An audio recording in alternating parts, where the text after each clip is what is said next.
Buenos días, ¿cómo están? Bienvenidos a Diálogo Abierto. Carla Jarada y Perla Berríos tenemos el gusto de acompañarlos durante las siguientes 2 horas, ahora en simultáneo, tanto por Radio Nacional como por TV Perú. Carla. ¿Cómo estás, Perlas? Aquí muy contentas, en realidad, porque ahora la señal va a ser simultánea. Vamos a poder llegar a más lugares también por la señal tanto de la radio como de la televisión. Y vamos a hablar sobre los temas de coyuntura que han sucedido durante toda la semana. Además, la semana ha estado bastante nutrida, no solamente por ya la resaca de las elecciones vivida el domingo, ¿no es cierto?, al Congreso 2020, sino también porque esta semana el colaborador eficaz Jorge Barata se ha reunido con los fiscales y ha dado mayores datos respecto al caso Lavallato. Además, ha sido una semana bastante complicada para la defensa de Keiko Fujimori, después de que el juez a cargo decidiera otorgarle otros 15 meses de prisión preventiva. En este momento, Keiko Fujimori se encuentra recluida entonces nuevamente en el penal Santa Mónica por una segunda orden o segunda petición de prisión preventiva que finalmente fue aceptada por el juez. La defensa de Keiko Fujimori ha señalado que esto es inconstitucional, que van a acudir a instancias internacionales para explicar, dicen ellos, desde su punto de vista, desde su perspectiva, que se está violando el derecho, pero lo cierto es que el equipo Lavallato, el equipo especial Lavallato, ha logrado demostrar hasta el momento, con nuevos elementos, que efectivamente existiría un peligro procesal y de obstrucción a la justicia. Claro, ahora vamos a esperar que durante esos 15 meses finalmente la Fiscalía pueda ya oficializar la denuncia, tanto en el caso de Keiko Fujimori como en los otros casos que están pendientes, ¿no? Porque ahí el tema es la burocracia, hay casos pendientes, hay muchos en realidad, estamos hablando de uno nuevo también, por ejemplo, el de Castañeda Locio, ¿no es cierto?, que según el comercio, ¿no es cierto?, habría pagado en exceso, ¿no es cierto? Ahí está la cifra. Así es, Luis Castañeda pagó en exceso 7 millones de dólares a la brasileña OAS. Con información del comercio, los gastos generales muy superiores fueron básicamente por 2 obras. El bypass de la avenida 28 de Julio, que fue muy criticado en su momento justamente, no solo por la pertinencia de la obra, sino por el costo de la obra. Y la segunda obra es Plaza Nueva en el centro de Lima. Así es, ha habido pedido de preventiva, ¿no es cierto? 36 meses de prisión preventiva para Luis Castañeda Locio y también para otros integrantes de la gestión, de su gestión en ese momento. Recordemos que él ha sido alcalde de Lima varias veces. Está involucrada también Giselle Segarra, quien fuera parte de la administración de Castañeda Locio. Lo cierto es que María de los Ángeles Álvarez va a ser la jueza que va a resolver o que va a ver el pedido de prisión preventiva que también se ha establecido para José Luna Gálvez y, como lo digo, Giselle Segarra, quien ocupaba un cargo importante durante la gestión o la última gestión de Castañeda Locio. Ahora, pero ¿quiénes van a estar con nosotros? Vamos a revisar nuestra pauta el día de hoy para ustedes, para que estén atentos, por supuesto, porque, claro, la gran novedad, entre comillas, digamos, ¿no? Porque, digamos, en las últimas encuestas no aparecían primeros, qué sé yo, es el partido FREPAP, ¿no es cierto? El partido agrario peruano, fundado por Ezequiel Ataucusi. Pero esta mañana estará con nosotros Juan Noé Ataucusi Ospina, que es el hijo mayor de Ezequiel y que habría estado paseándose por todos los medios diciendo que hay problemas, que él es el verdadero líder, en fin, generando pues divisiones, ¿no? Exacto. Hay definitivamente una aparente fractura al interior de este partido político porque el hermano Juan Ataucusi no reconoce, digamos, el liderazgo de su hermano Jonás, ¿no? Hay todo ahí un problema entre los hermanos que justamente vamos a tratar de desmenuzar esta mañana también para entender, por supuesto, desde el lado político, porque esto tiene que ver también con el lado religioso de la comunidad israelita, pero desde el lado político, cuáles son las propuestas del partido ahora que van a ser una bancada importante en este nuevo Congreso 2020. Una bancada que además probablemente tendrá en algún momento que conformar alianzas, ¿verdad? Aunque ellos aparentemente no estarían muy de acuerdo con el ofrecimiento que hizo la congresista fujimorista Marta Chávez. ¿Lo dices por el Twitter? Lo digo por el Twitter. ¿Tú sabes que ayer salió publicada una nota en El Comercio donde han mencionado que las cuentas que han estado rondando por el Twitter, ninguna le pertenece al FREPAP. al FREPAP? Lo que pasa es que el FREPAP, al momento de presentar la documentación ante la OMPE, ha señalado que solamente se comunican vía correo electrónico. bajo ninguna otra red social, no Twitter, no Facebook, no Instagram. Entonces, ahí hay un tema, porque hay una cuenta que tiene bastantes seguidores desde que ha asumido o ha ganado, digamos, tantos escaños en el Congreso de la República, pero que aparentemente, por lo menos de acuerdo a la información consignada ante la OMPE, no tendría la vocería oficial del partido. Vamos a ver, Mucho hay muchas cuidado. cosas que están ahí ¿Sí? todavía terminando de darse, Así digamos, es. ¿no? En un Congreso que recién va a asumir funciones en los próximos días. Ahora, oficialmente el FREPAP tampoco ha salido a dar a conocer cuál va a ser el trabajo. Finalmente parece ser que todavía no está listo, digamos, el líder del FREPAP para enfrentarse a la prensa y dar a conocer cuáles serían sus propuestas. Yo no sé si tú te acuerdas cuando hemos estado en este proceso del debate, ya que TV Perú ha abierto sus puertas, por supuesto, junto con el Jurado Nacional de Elecciones para conocer la propuesta de los distintos partidos políticos. Y yo no sé si en algún momento cuando a ti te ha tocado dirigir o moderar el debate, han ido los representantes del FREPAP. ¿Te acuerdas? No, por lo menos en los momentos en los que yo he estado, no.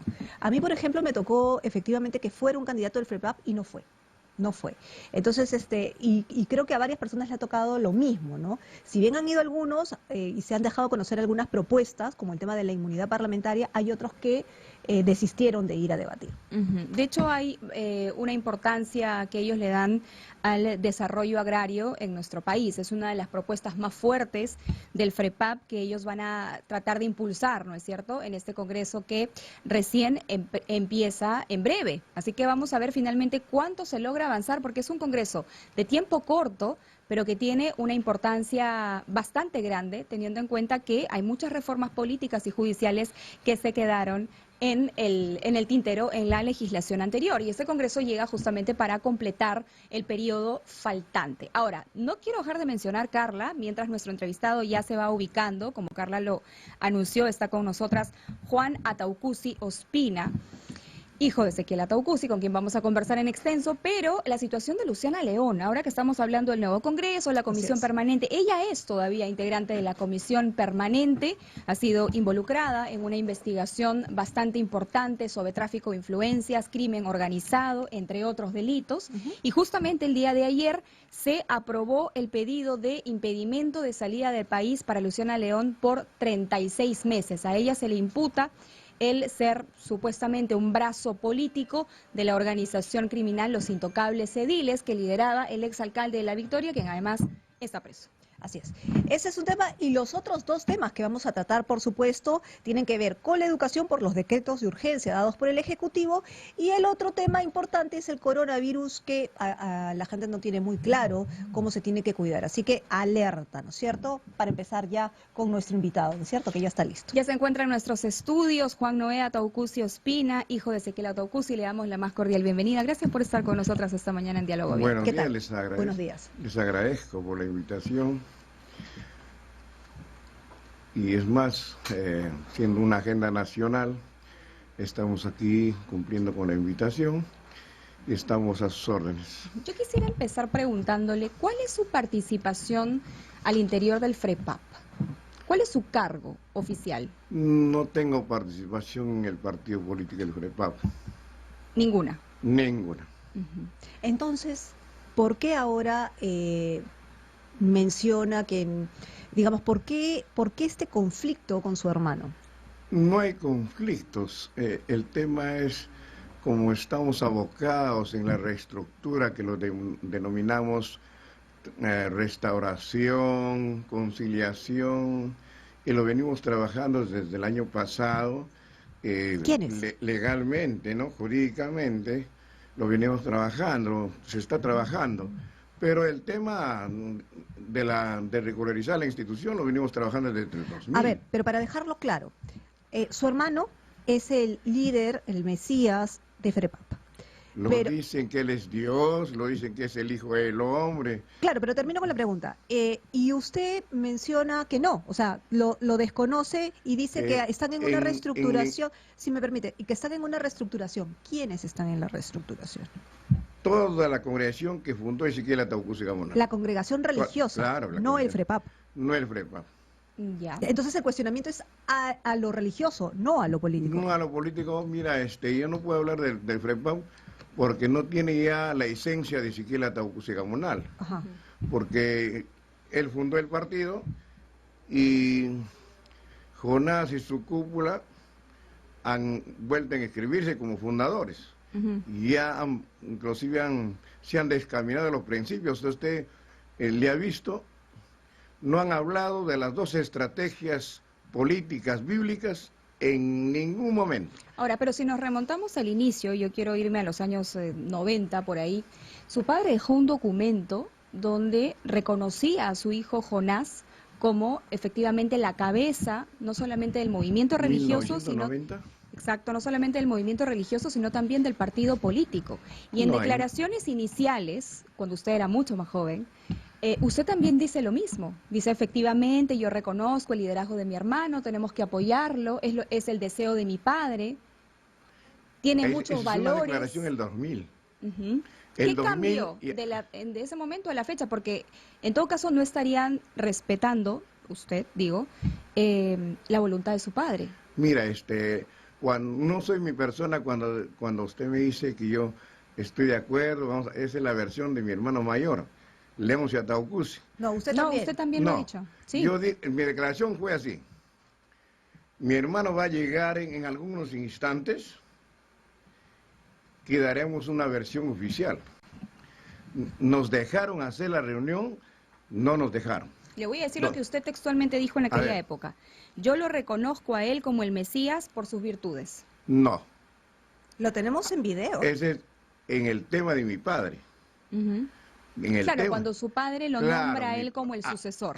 No, cuando me preguntan si mi padre, yo confirmaba que era un profeta por sus virtudes. Dije, por mi padre, no por Jonás. Y cuando mi hermano le da ese apoyo textual cuando estuvo Canal 4 en la sala que lo denominamos Salón Dorado, a presión de arma le hacen hablar ese pequeño párrafo que usted va a escuchar. ¿A presión de arma? Así, de amenaza de muerte. ¿A quién le hacen decir eso? A mi hermano Leoncio Ataucusi. ¿Quién lo amenaza con armas? Los matones de mi medio hermano Jonás. Ya. Pero hay un documento que deja su padre, donde... No hay documento. Yo le puedo mostrar, está acá en Maletín. Lo tenemos nosotras por también, favor. ¿no? Que tiene la firma de Ezequiel Ataucusi, dice que le deja legado a su hermano una Jonás. Carta falsa, Ya. sin firma. A ver. Entonces, por eso que... Usted nunca bueno, para dejarlo claro, usted nunca reconoció el liderazgo de su hermano, entonces. Le hablé al día siguiente que lo ungieron. ¿Ya? ¿Y qué le dijo? Le dije, mira, Jonás, reflexiona. Esta gente que te han llevado al cargo, ni siquiera son de la congregación, porque papá siempre lo ha desechado. A ver, yo tengo acá un documento del 30 de abril del año 2000 con la firma de Ezequiel Ataucusi Gamonal, con su número de libreta electoral incluso, donde dice, ¿no? Artículo primero, nombrar a mi hijo Ezequiel Jonás Ataucusi, identificado con libreta electoral tal, con el cargo de misionero general de la Asociación Evangélica de la Misión Israelita del Nuevo Perú, Pacto Universal. Está su firma. Por tiempo indefinido, hasta que Dios lo permita. Ese es un documento que esta semana, a raíz que salía a los medios de comunicación, han falsificado ese documento. ¿Esta es la firma de su papá? No es la firma. ¿No es la firma? No es la firma. ¿Usted tendría una firma para poder Tendría que ir a la RENIEC sacar un certificado de la... Ahí véala ahí para que no se mueva. No. No es la firma de mi padre. ¿No es la firma de su padre? No es ¿Cuál la es la firma de su padre entonces? La que está en la RENIEC. ¿Usted no tiene entre sus documentos alguna firma de su padre para mostrarnos? Tengo la firma de muchos años atrás, que peor no se aparece esa firma. ¿Pero Entonces, la tiene o no para mostrarla? Si hubiera sido anticipado a eso, encantado le mostraba. Ahora, ¿cómo era la relación de usted y su papá? Porque claro, estamos hablando del legado de Ezequiel Ataucusi, exacto, con su padre. Con mi padre no hay ninguna diferencia. Pero usted lo denunció, ¿no? Por la ejecución de 13 disidentes de la congregación israelita. Eso es lo que dice las malas lenguas. No, hay una denuncia. Y se archivó esa denuncia, pero usted sí lo denunció. Yo les sugeriría a ustedes que revisen el expediente. Ya. Y eso fue el 95, y que piden a la juez Mary Espinosa. ¿Qué dijo Juan en las 7 horas? Les invito. Pero su padre, cuando es entrevistado, por este caso específicamente, se refiere a ustedes después de la denuncia. No, esto quiero que... Gracias por la pregunta para aclarar. Mira, Mira que cuando sucede esos casos del 95, vienen un grupo de hermanos, con la prensa inclusive vinieron. ¿Qué sucede? Yo hice una entrevista y lo he hecho en Canal 2, que ustedes lo han tenido conocimiento, seguramente, ¿no es cierto? Pero, ¿qué sucedió? Las que ustedes ahora me dicen que mi padre habló contra mí, contra Juan, equivocadamente, porque hoy ustedes están viendo un video que está en las redes sociales, clonado. Esa clonación, ¿de dónde viene? Después del 95, después de 2 años, porque cuando tiene problemas mi padre con mi media hermana y Raquel, ahí mi padre se pronuncia muy severo, dice, no, perdono, habrán escuchado eso, ¿no es cierto? Ok, Ya. pero ustedes salieron. Voy a terminar. Pero Entonces, ustedes salieron de la congregación. Ustedes no han estado siempre con él. El alejamiento dice bastante. el tema, aquí no sé a qué le llama alejamiento. Que no estaban, no formaban parte. ¿Por qué no formamos parte? Sí, hay los reposos generales, unas nuevas solemnidades, estamos en Chiniguilla. ¿Y por qué no tiene un cargo específico? Ustedes recordarán que Juan Atacusi, yo me enfrenté a una cúpula muy severa el 95. Si esa cúpula estaba manejando la institución, y justo esa cúpula le lleva el mandato a mi medio hermano Ezequiel Jonás. Pero esa cúpula estaba protegida por su mismo padre. Ahí hay una mala interpretación. La cúpula más bien lo tenían secuestrado a mi padre. Usted, cuando yo llego de la montaña, cuando mi padre manda a llamar secretamente, a través de mi sobrina Katy Orihuela, a Tacucusi, llegamos el 3 de mayo del 2000 a la casa. Por eso, entonces ustedes no formaban parte, ustedes no estaban con él. Pero el hecho que yo no duerme en Cieneguía no quiere decir que no tenga parte. Si yo no tenía parte, ¿por qué mi padre nos llama para el 3 de mayo?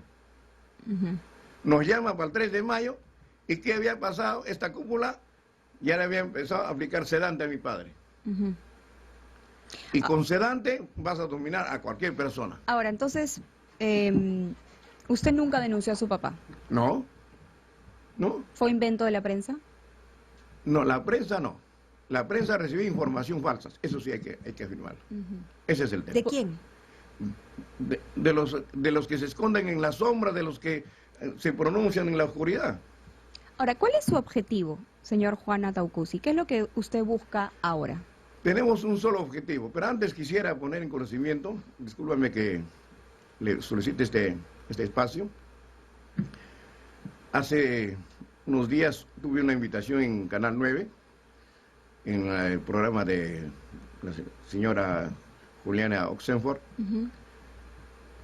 y respondí una pregunta, una verdad de mi medio hermano, que tenía un hijo que no le había reconocido y que la madre que le dio el hijo utilizó el apellido del padre que se le apoyó, que el primer marido, que ya falleció muchos años, y ese apellido le dio a su hijo de Jonás. ¿Para qué solté esa versión? En la noche me estaban esperando para meterme bala. ¿Te das cuenta? Está denunciada en la comisaría de José Gálvez, y pido a través de este programa que intervenga la Fiscalía, apelo al ministro de Justicia, que haga la investigación de oficio. ¿Quién lo quiere asesinar? Así es. ¿Quién? Y no es solamente esta vez. Está sentada la denuncia en Cieneguilla del 21 de julio del 2000. Por eso, ¿quién lo quiere asesinar? Mi medio hermano, ¿Jonás? Jonás. El líder del Así FREPAP es, y de así la es. comunidad israelita. Porque él sabe que está usurpando funciones, y quien sabe la verdad hay que callarlo, pues. Ok, pero usted mismo ha hecho una gran diferencia. Que a usted no le importa la parte política, que usted no tiene nada que ver con el FREPAP, sino que Así es. le importa la parte Religiosa, la doctrina, claro. Claro, pero también sabemos que han llegado al poder, digamos, que van a utilizar la parte, o por lo menos eso es lo que ha trascendido, que se va a utilizar la parte política para trascender la parte religiosa. Entonces, ¿cuál es su interés? Le volvemos a preguntar en aparecer ahora y no antes ante los medios de comunicación. Hace un momento le he dicho que se viene trabajando desde el 2000. Tengo cartas notariales. Por favor, la carta falsa, exactamente. ¿Esa carta qué es a todo esto? Esta carta es la que deja Ezequiel Ataucusi el 99. ¿Qué dice en esta carta? ¿Qué dice en esa carta? Que en caso de su fallecimiento, el llamado a conducir es Juan Ataucusi Ospina. No hay ningún membrete de FREPAP ni movimiento religioso. Cuando una persona va a elevar a escritura pública, no necesariamente vas a poner... Pero el la membrete. carta que nosotros tenemos del año 2000 sí tiene, ¿no? Tiene un membrete Mira, que la dice que ti- lo que ti- AEMIMPU. La que tiene esa carta, como es falsa, Asociación le han Evangélica decorado de como la Misión para hacerla Israelita. creíble. Esta es la carta falsa que ellos fabrican. No, yo tengo otra que tiene, Claro. que tiene un membrete. Un membrete. sello, una falsa Sí. firma, pues. Del 30 de abril. El 30 de abril mi padre estaba 30 de abril. estaba enfermo, estaba controlado por sedantes. Ahora, la firma es bastante parecida, ¿no? La firma es la misma, ¿eh? Bueno, por lo menos a simple vista, no somos peritos. Claro. Ahora, entonces parecido. le preguntaba, su hermano quiere asesinarlo desde Así hace es. años. Así ¿Usted ha es. pedido garantías para su vida? Ayer en la comisaría lo solicité, en los programas lo he solicitado. Esta semana me voy a dar tiempo, voy a hacer la solicitud de garantía, no solamente para mi persona, para toda mi familia y toda la hermandad que me acompaña. Porque ya con esta advertencia desde el 2000 y ahora que se está destapando la situación grave de medio hermano y la institución, usted va a ver ya, si meterle un balazo es poco, así de simple. Ahora, hace 3 meses usted se pronunció sobre el tema del FREPAP y, digamos, la oportunidad que podría o no podría tener en el siguiente Congreso, es decir, si iba a obtener escaños o no. Como un ciudadano de a pie por algún caso. Y usted dijo que le parecía que no iba a llegar más allá, que probablemente no iba a obtener ninguna curul. Hoy la realidad es distinta. Precisamente usted lo ha dicho. Si el FREPAP, dígale a usted que le muestre la estadística que tiene de feligreses y va a usted comparar con los votantes de hoy. Va Ya. a comparar. Entonces, ¿cuál es su teoría? No es mi teoría, sino la expresión expresa del pueblo peruano. Miran, la congregación, a raíz de que él se dice Dios, Hijo del Hombre en la tierra, ha dividido a la congregación de mi padre en 28 facciones. Y de las 28 facciones solo ha participado una facción, la de él, la que maneja él. Por eso, lo que Y usted las está 27 diciendo... no han participado. Ok, pero para ser claro, señor Juan, usted lo que está diciendo es que es mentira, que ha habido fraude, que ellos no han llegado al No, Congreso. no, Entonces, no. ¿qué es lo que está tratando de decir? La realidad del país, que ha llegado a un cansancio, un hartazgo de la realidad política, le ha dado a tomar una decisión, buscar una opción. Y hay que agradecerle a los peruanos. Bueno, entonces ha llegado ¿Sí bien. está usted No. contento con que el FREPAP tenga la cantidad de curules en el Congreso o usted hubiese preferido A la que no? persona no se le juzga cuando comienza, sino cuando termina. Hoy no es el aplauso. Veamos el final. Le cambio la pregunta. ¿Usted cree que va a tener un buen desempeño el FREPAP en el Congreso de la República? Todos los medios de comunicación lo han entrevistado, ustedes tienen la mejor evaluación. Y si ustedes analizan bien, ya deben tener un concepto. No, pero se lo Pero estamos a preguntando a usted, usted. claro. Sí. Como ¿Usted cree que va a tener un buen una desempeño? persona de a pie, la verdad que dudo de sus capacidades. Ya ustedes lo han visto, inclusive me he visto obligado en memoria de mi padre, disculparme de la elevada expresión, subida de tono. Ese de uno de Twitter los no le israelitas. pertenece al FREPAP, eso es lo que se ha mencionado. A un FREPAP como lo han hecho, no. Yo he pertenecido al FREPAP que fundó Ezequiel Ataucusi Camunal. Claro, que usted se ha disculpado por las expresiones que han aparecido en un Twitter, que no le pertenecen En al los medios de FREPAP. comunicación lo ha dicho uno de los hermanos israelitas. Pero ese Twitter no pertenece al FREPAP. ¿O usted sabe que el FREPAP tiene Bueno, yo lo he Twitter? visto en un medio de comunicación. Ok, entonces aprovecho para preguntarle. Usted, que forma parte del, digamos, de FREPAP o De la congregación congregación, ¿ustedes tienen redes sociales? ¿Tengo redes sociales? Sí, tienen tienen Twitter para No, comunicarse. Twitter no tengo. Ok. ¿Por qué nos dice que no considera o que no cree que el FREPAP vaya a tener las capacidades para tener un buen desempeño en el Congreso? Lo estamos viendo en sus manifestaciones a cada uno de los candidatos. Uno habla otra cosa, el otro habla otra cosa. Entonces, ¿de qué marco estamos hablando? ¿Usted cree que han llegado solamente por oportunismo político? Para supuesto beneficio, que sí. para beneficio personal De de cada grupo uno. y apetito personal. Porque quienes están en el Congreso son los que le limpian el pie a Jonás, así de simple. Pero son todos miembros de la misma congregación. Claro, de ese grupo, claro, de ese grupo. Pero, no, Pero ahí no está Juan. son tan No estoy yo israelitas. ahí. Ok, pero son tan israelitas como ustedes, es decir, creen en lo mismo.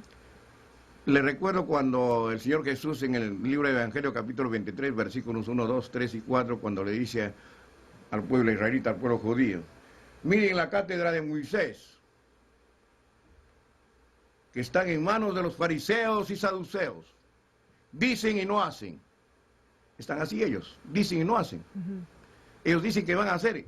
Por eso yo le decía hace un momento, no debemos prejuzgar ni juzgar en su comienzo. Dejemos que muestren su trabajo. Al final, ¿Cuántos seguidores? saldremos, así les ruego que me inviten al final de su mandato. ¿Cuántos seguidores tiene Juan? Estamos empezando con 800 personas.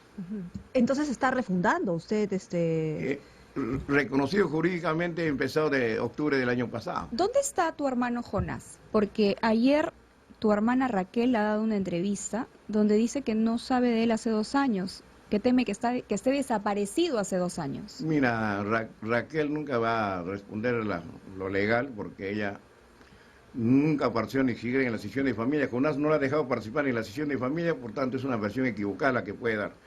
El tema, ¿por qué no se le ve a Jonás? Una, porque está usurpando funciones.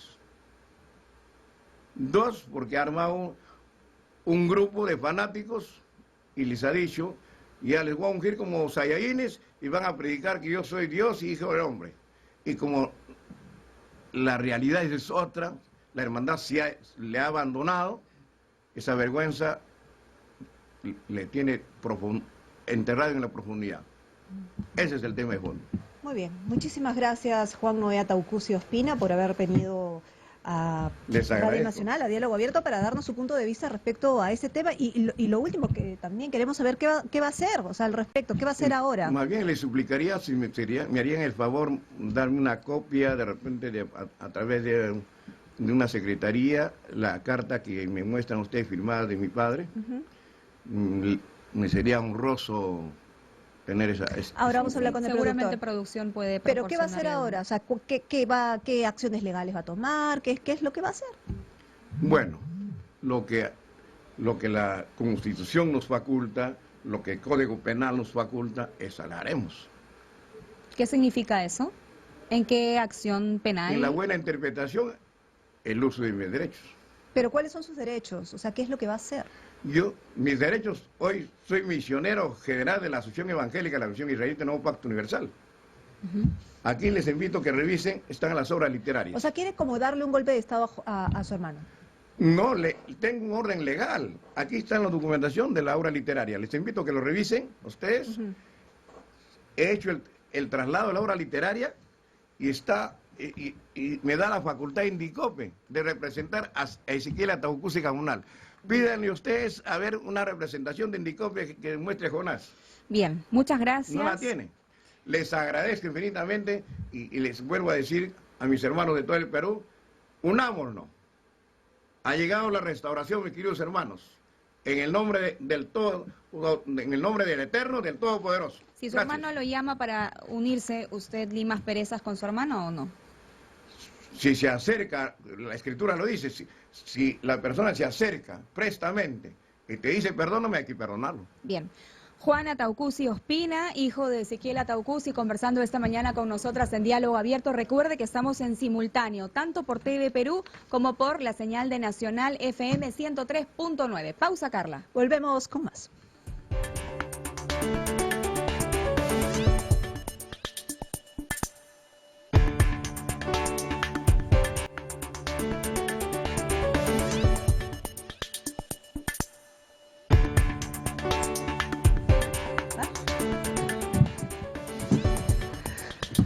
Muy bien, continuamos en Diálogo Abierto por Nacional y como ya les habíamos mencionado, vamos a dejar un poco a digamos, FREPAP. al FREPAP, ¿no es cierto?, que ha causado una gran sorpresa, pero ¿realmente habrá causado una gran sorpresa o no les han hecho caso, que otra cosa será? No sé. Lo cierto es que creo que Jonás Ataucusi es el más buscado ahora a nivel nacional, pero para hacerle una entrevista, ¿no? Para hacerle una entrevista y para conocer un poco también cómo va la ideología y finalmente cuáles van a ser los planteamientos concretos en el Congreso de la República. Vamos a cambiar de tema.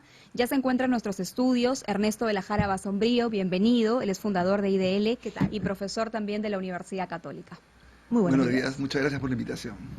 Bueno, aquí hay otro tema, y es que lo que ha llamado la atención durante esta semana es que la defensa legal de Luciana León, investigada por sus presuntos vínculos con la organización criminal Los Intocables Ediles, anunció que se allana el pedido fiscal de impedimento de salida del país por 36 meses. El tema es, y ya lo habíamos mencionado, es que ella es miembro de la Comisión Permanente. ¿Cómo va a funcionar este tema? Bueno, aquí Humberto nos lo va a comentar. ¿Cómo es? Bueno, decir primero que estamos en un caso sumamente grave porque estamos frente a una congresista, es decir, todavía es congresista porque forma parte de la Comisión Permanente y por eso mismo quien hace la investigación es la fiscal de la Nación y el que hace de juez es un juez de investigación preparatoria pero que tiene nivel, es vocal supremo. Porque al ser congresista no se puede todavía mover en un ámbito de fiscal provincial y juez de investigación preparatoria como es normalmente y estamos hablando al máximo nivel. Claro, Entonces, quien ha pedido el impedimento de salida es la propia fiscal de la Nación, Zoraida Ábalos. Claro, y quien lo ha concedido ha sido un vocal supremo, un juez supremo que hace las veces de juez de investigación preparatoria, porque un congresista no solamente puede ser investigado a nivel de Fiscalía Suprema y de Juez Supremo. Ahora, es cierto que ella se ha allanado, quiere decir que ella ha dicho, bueno, no resuelvan porque yo estoy de acuerdo con eso, pero lo cierto, igual han resuelto, es que le iban a dar de todas maneras ese impedimento de salida del país, ¿no? Ahora, ella tiene todavía, como congresista, frente a cualquier delito, todavía está protegida, ¿no? Recuerden ustedes que los congresistas pierden inmunidad una vez que salen, terminan su periodo, un mes después. Pero en el caso de ella, esto que se le acusa tiene que ver con delitos de función. Es decir, cómo ha actuado ella como congresista frente a alcalde y regidores de La Victoria. Por lo tanto, igual cuando ella deje de ser congresista, para que ella pueda continuar siendo procesada ya a nivel de la Suprema, requiere un antejuicio, es decir, una acusación constitucional. Es decir, el nuevo Congreso va a tener la subcomisión de acusaciones constitucionales que recibir seguro de la fiscal de la Nación un pedido de una acusación constitucional y se tiene que procesar y esperamos que esta vez este Congreso evidentemente actúe. Humberto, pero justo a lo que voy. Sí. Eso es lo que esperamos, pero esperemos que recién en marzo, si es que todo se cumple, ya esté instalado el Congreso, Claro. con comisiones y todo. Sí. Hasta que se nombre hasta que pase la denuncia constitucional, quienes formen parte de la comisión discutan, que entre, que pase, que no sé qué, o sea, pueden pasar meses también, ¿no? Es decir, si es que no le dan prioridad, ¿no? Es cierto, pero por lo menos ya tenemos esta medida que me parece que ha sido buena e importante, de impedimento de salida del país, está investigándose aceleradamente y hay indicios sumamente graves que involucran a la congresista, ¿no es Ahora, cierto, ¿no? uno de los elementos que ha tomado en cuenta el juez Núñez Julca para efectivamente acceder a esta orden de impedimento de salida, o sea, para dársela, es que ella no demuestra arraigo laboral, dice en su resolución, más allá de haber sido 15 años congresista. O sea, es decir, ser congresista en este país, digamos, no demostraría que tienes un trabajo seguro. ¿Podríamos interpretarlo así? Claro, bueno, en primer lugar estamos hablando de una persona que va a dejar de ser congresista en muy pocos meses. Entonces el arraigo... Ahora, acá recuerden que es la segunda medida cautelar que se toma importante. Ya antes ha habido una incautación en su domicilio, cosa que también es inusual cuando se trata de un congresista en funciones. Tan es así que ella apela la medida y sin embargo pierde. Y se dice, es válida la incautación. Todos esos son avances porque antes no se podía, bastaba que uno fuera congresista y se decía no puedo ser tocado. Entonces ahora lo que se está interpretando es, no puedes ser procesado, no puedes ser condenado, no te pueden dar prisión preventiva hasta que te levanten la inmunidad parlamentaria. Pero se está avanzando. Lo del arraigo es una cosa relativa, hay una serie de casaciones de la Corte Suprema donde relativizan el arraigo en el sentido que es un elemento a tomar en cuenta dentro de varios. Entonces, claro, ella puede alegar, no tengo arraigo laboral en estos momentos, en el sentido de que voy a dejar de ser congresista, pero después verá si trabaja en otra cosa o no. Yo quiero entrar un poco a fondo sobre la acusación que pesa para Luciana León, porque no es un tema menor y no es un tema pequeño. No, pues es A ella brazo, ¿no? se le está acusando de una serie de delitos, ¿no? Tráfico de influencias agravado, cohecho pasivo propio, peculado doloso, organización criminal en agravio del Estado, siendo ella funcionaria del Estado. Pero digamos, en resumen, para explicarlo mejor, de lo que ella se le acusa es de haber sido el brazo político de una organización criminal, de haber trabajado a favor de esa organización criminal enquistada en el municipio de La Victoria en la gestión anterior, y por haber hecho estos trámites con un ministerio u otro ministerio, utilizando su cargo de congresista, ella habría recibido mensualidades de 15.000, 20.000 soles por estas gestiones. Claro, es el típico caso además que corresponde a una organización criminal, ¿no? En el sentido que son varias personas que tienen una permanencia en el tiempo, tienen funciones asignadas. Y ella como congresista, efectivamente, la acusación es que estaría, mejor dicho, la investigación es porque estaría cobrando mensualmente por gestionar para una organización como los Intocables Ediles, se le ha puesto el nombre, para poder hacer el lobby con determinadas autoridades para conseguir proyectos y además obras que habrían sido sobrevaluadas y que sin ninguna justificación. Entonces es absolutamente grave y ahora también han salido otras denuncias que habrá que demostrar como los asistentes fantasmas y todo, ¿no? Por ejemplo, existen, claro, los testigos que han mencionado que recibían la plata en tamalitos, ¿no? Sí. Qué sé yo, pero además de eso existe la prueba de los pedidos oficiales de las obras. Claro. Entonces, eso supongo que es más contundente. ¿O en qué medida pesa a la hora de presentar la denuncia? Porque a veces desestiman algunas declaraciones precisamente porque de alguna manera las desestiman por las personas, digamos, o por la trayectoria de la persona que da la colaboración. Bueno, yo creo que acá también es importante cuando se dice que hay colaboradores eficaces, ¿ya? Porque si bien es cierto que los colaboradores eficaces son delincuentes, porque el primer requisito para ser aspirante a colaborador eficaz es reconocer yo he participado de esta organización, de este delito, a la vez ellos saben que si ya se han puesto al descubierto, si no dan la información corroborada, van a perder todos los beneficios y ya van a tener las pruebas para ser condenados. Por eso es que normalmente en mi experiencia, yo he revisado muchos expedientes de colaboración eficaz, es que quien se acoge a la colaboración eficaz muchas veces ya tiene la prueba de corroboración. Entonces es muy importante.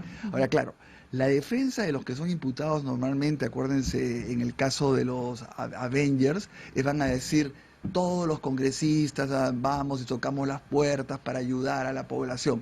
Pero en el caso de ella es que solo se ha limitado al municipio de La Victoria y permanentemente, de manera sistemática. Claro, y además por un intercambio monetario, ¿no? Sí. Hay 17 colaboradores eficaces, probablemente un poco más a la fecha, que la están sindicando a ella efectivamente como participante importante, digamos, dentro de esta organización criminal. Y una de las colaboradores eficaces sería su ex asesora Betsy Matos, ¿no? Ella estaría colaborando con la justicia para su ex asesora congresal, es decir, que trabajaba con ella en el despacho, que estaba en el hemiciclo. La que llamaba al teléfono, ¿no? La que claro, cuando uno llamaba para una entrevista te contesta.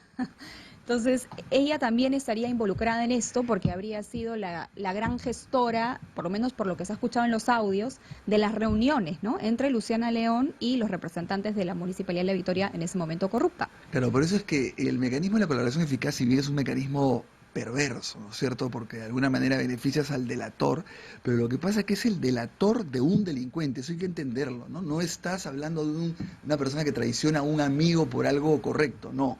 Lo que pasa es que ¿Cómo descubrir lo que ocurre en una organización que es clandestina, que no se puede? Es muy difícil desde afuera. Entonces necesitas información de adentro. Y Entonces, te da acá, prueba. la prueba. Entonces se dice que es la asesora, que indudablemente se ha visto involucrada en esto. Ella no es tan importante como Luciana, tiene que dar, como la congresista, tiene que dar información de relevancia para que pueda darle un beneficio significativo. Entonces estaría dando información corroborada, porque recordemos que no basta el dicho, pero ahora tenemos pues una serie de elementos que son increíbles, ¿no? Tú puedes ver los WhatsApp, puedes ver los correos electrónicos, puedes rastrear las llamadas telefónicas, y como digo, normalmente mi experiencia es, la persona que está actuando incorrectamente como que se va guardando información para decir, si en algún momento pasa algo, yo tengo cómo acreditar que yo no estuve solo, que yo recibí órdenes. He visto muchos expedientes de esa naturaleza, ¿no? Ahora, eso es en el caso de Luciana, Sí. pero esta semana Claro. también ha pasado el tema de Castañeda Locio, ¿no? Y que ha tardado, ¿no? Ha Claro. tardado con el tema. Bueno, hay un impedimento, también hay pedido de prisión preventiva de 36 meses junto con José Luna Gálvez, que por cierto su hijo está en el Congreso, ¿no?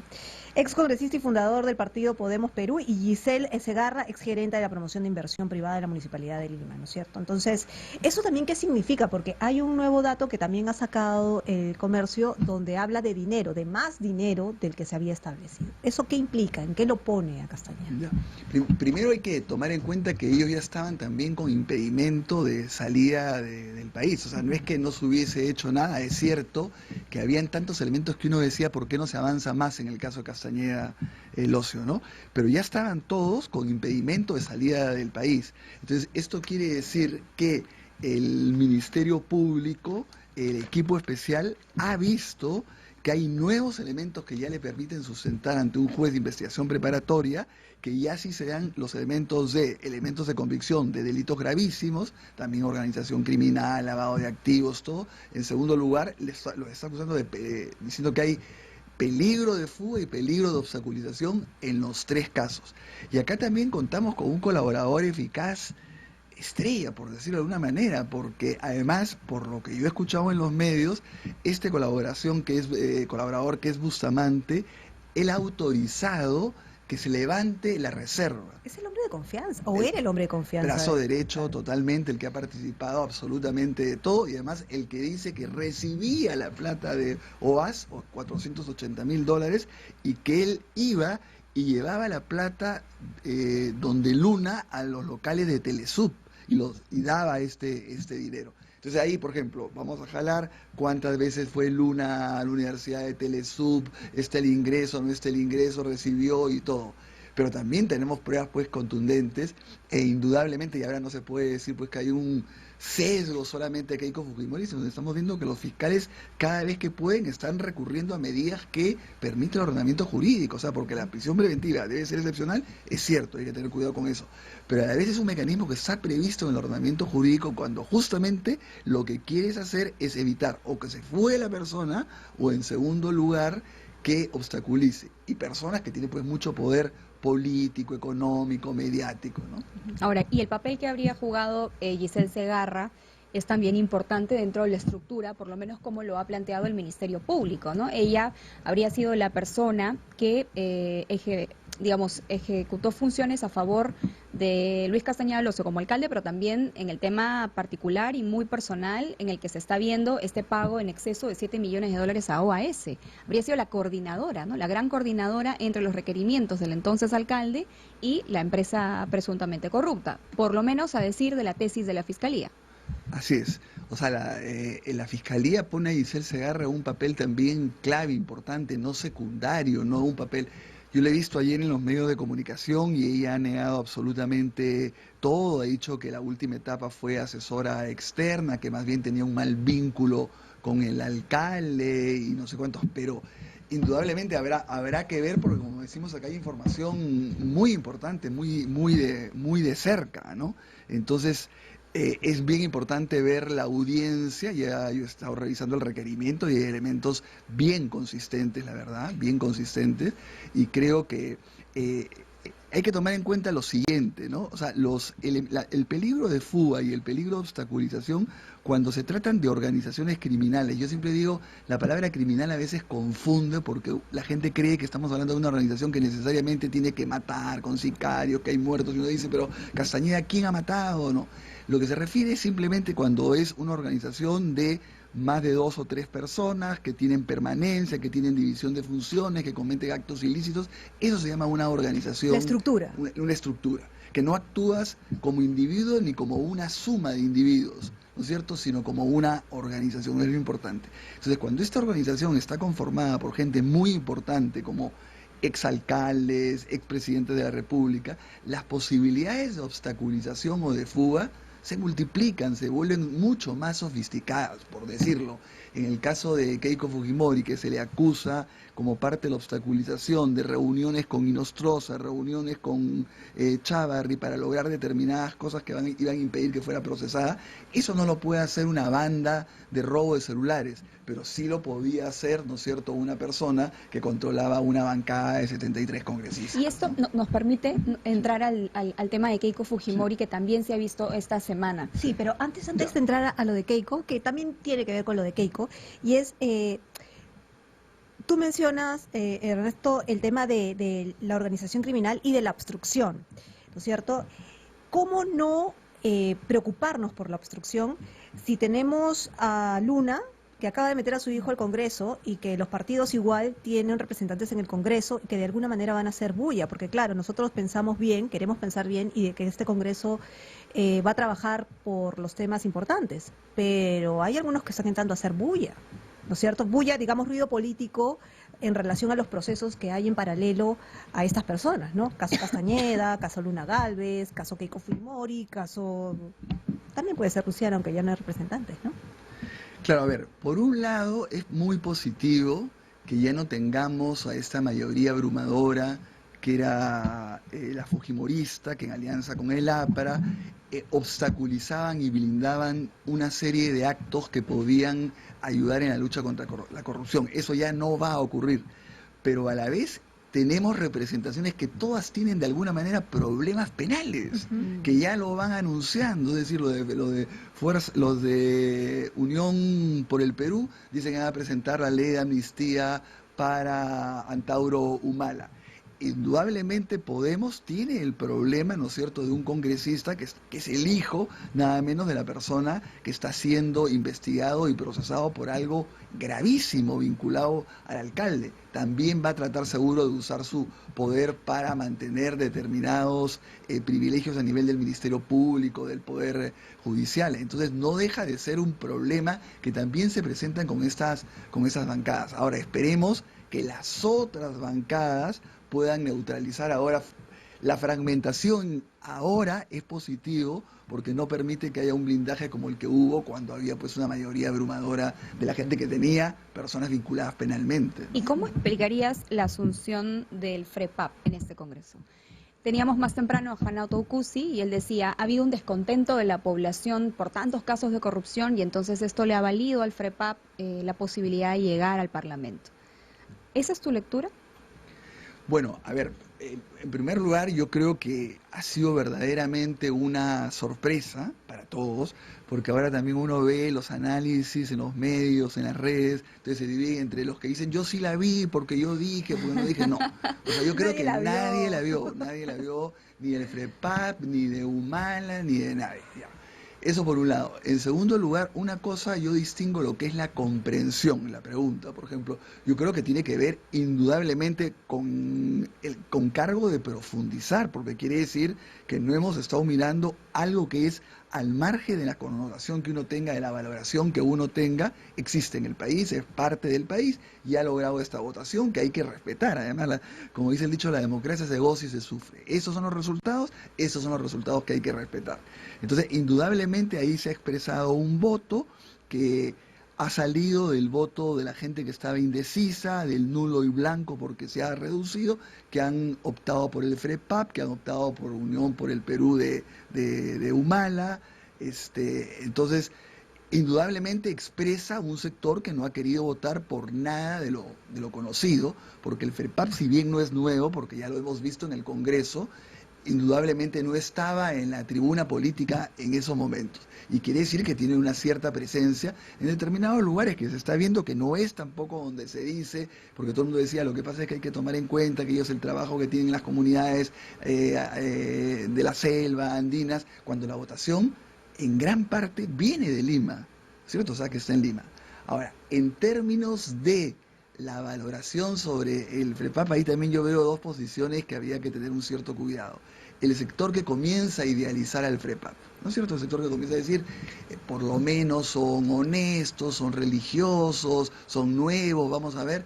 Pero yo digo, de lo que uno ha visto, su actuación política ya en el pasado, de las declaraciones que uno ve, de los pleitos que yo he visto en la entrevista que han hecho ustedes, que hay entre ellos, de las convicciones, yo por lo menos no es que yo diga, caramba, ¿se salvó el Perú con el FREPAP en el Congreso? No. Tampoco. Refréscanos la historia, o la memoria, mejor dicho, sobre cómo fue el FREPAP antes cuando asumió el Congreso. O sea, Porque hace 20 años en el Congreso. ¿no? Hace 20 años, pero sí que estuvo con pocos representantes, no como ahora, que creo que es la vez Sí. que ha tenido más, es la vez que ha tenido más congresistas, pero ¿cómo era su desempeño antes en el Congreso?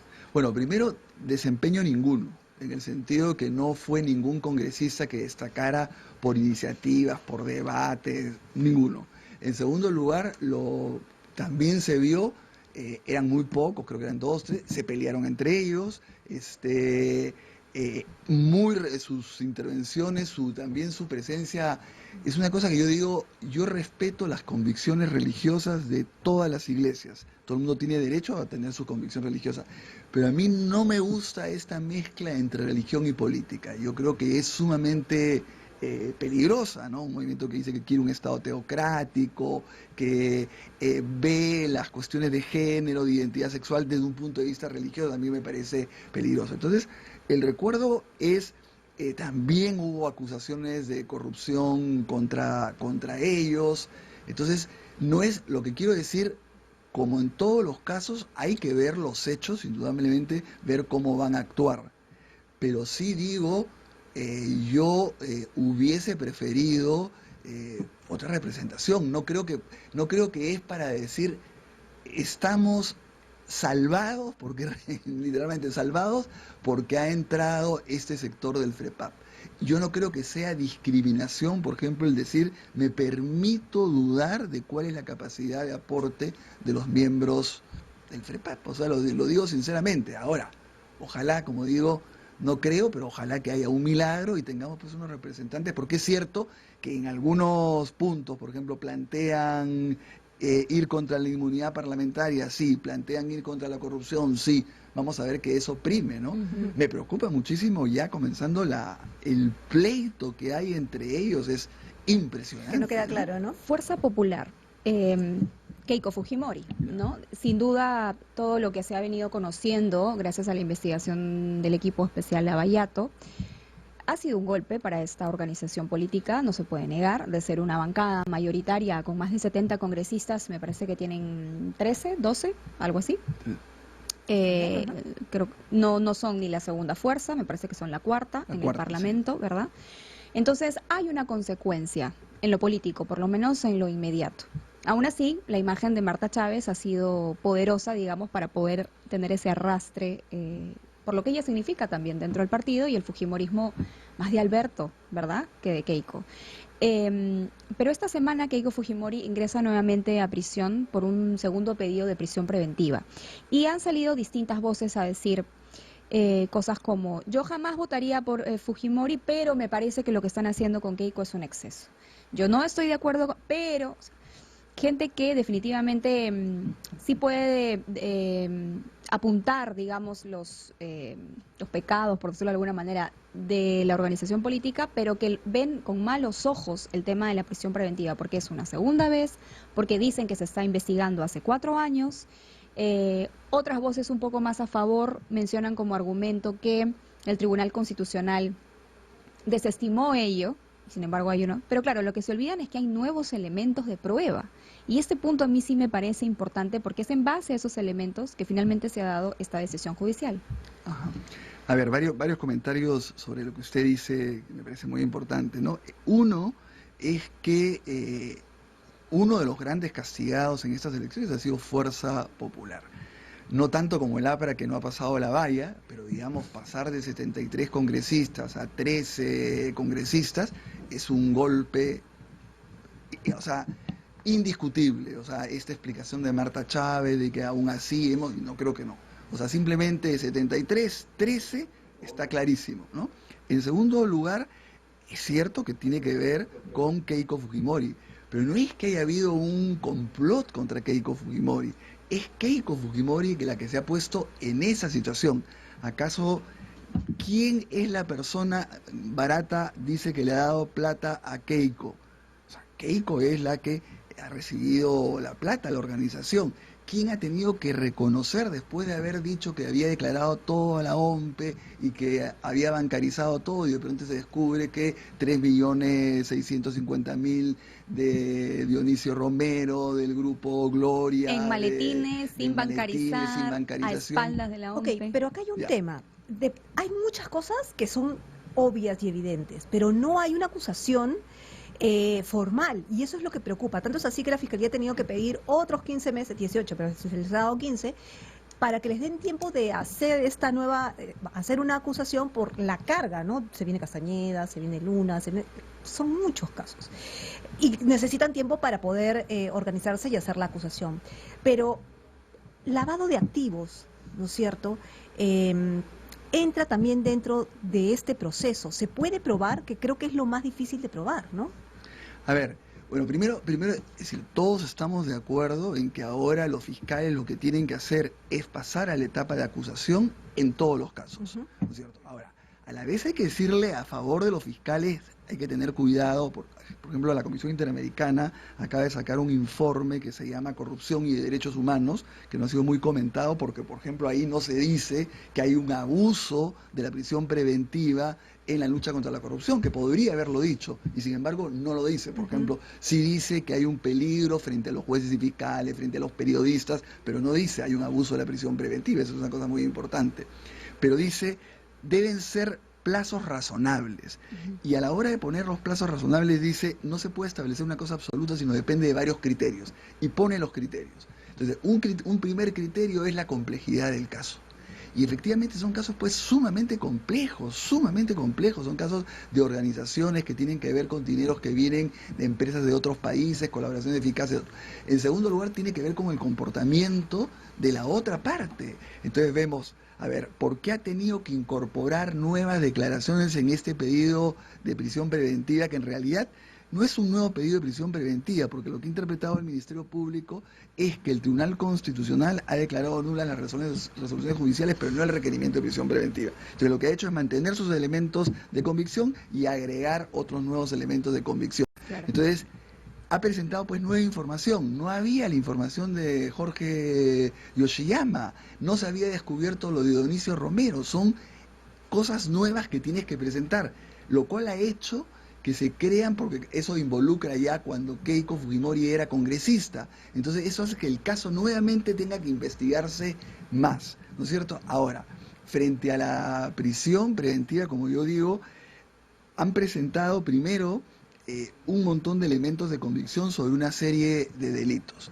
En segundo lugar, los elementos para dar la prisión preventiva también son importantes porque se ha sumado esta vez a todo lo que es la presión de lo que son los testigos, los falsos aportantes que han habido, incluso ya en este año se ha presentado como uno de los testigos que fue a declarar fue abordado por uno de los abogados de Keiko Fujimori, ese continúa. Y en segundo lugar, esta vez se ha presentado y el juez lo ha valorado, no así la vez pasada, todo lo que significa haber tratado de influir en Inostroza, Muy en bien. Chávarri, en los miembros del Muchas Consejo gracias. Nacional. Ernesto, mil gracias. Vamos a Pero tenemos tener que ir. hablar más sobre este tema Claro. definitivamente porque tiene para rato aún. Muchas gracias Ernesto de la Jara Basombrío, fundador de IDL, profesor de la Universidad Católica. Hacemos una pausa comercial. Recuerde que estamos en simultáneo por TV Perú y Nacional 103.9. Volvemos.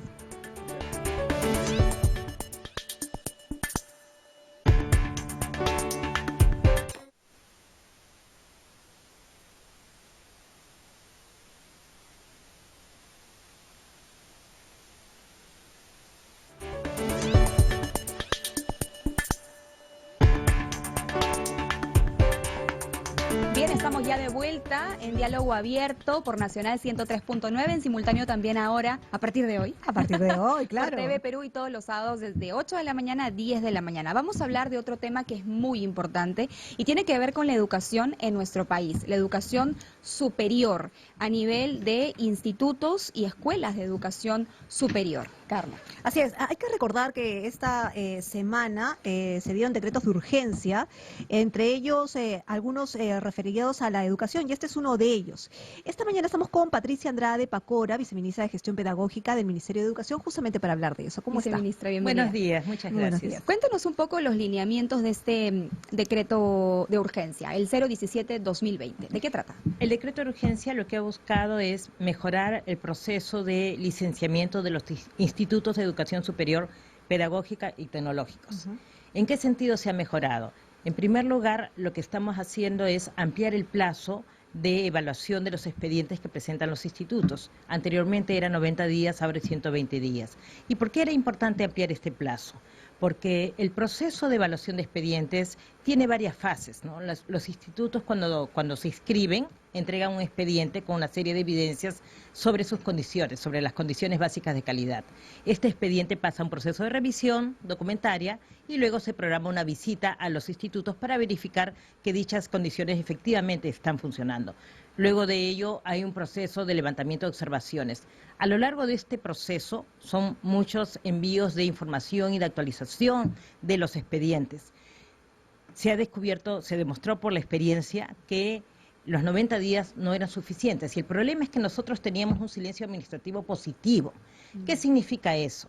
Que si llegaba el día 90 y no se había culminado de manera objetiva el análisis de las evidencias que permitieran asegurar que la institución contaba con las condiciones básicas de calidad, automáticamente recibía licenciamiento.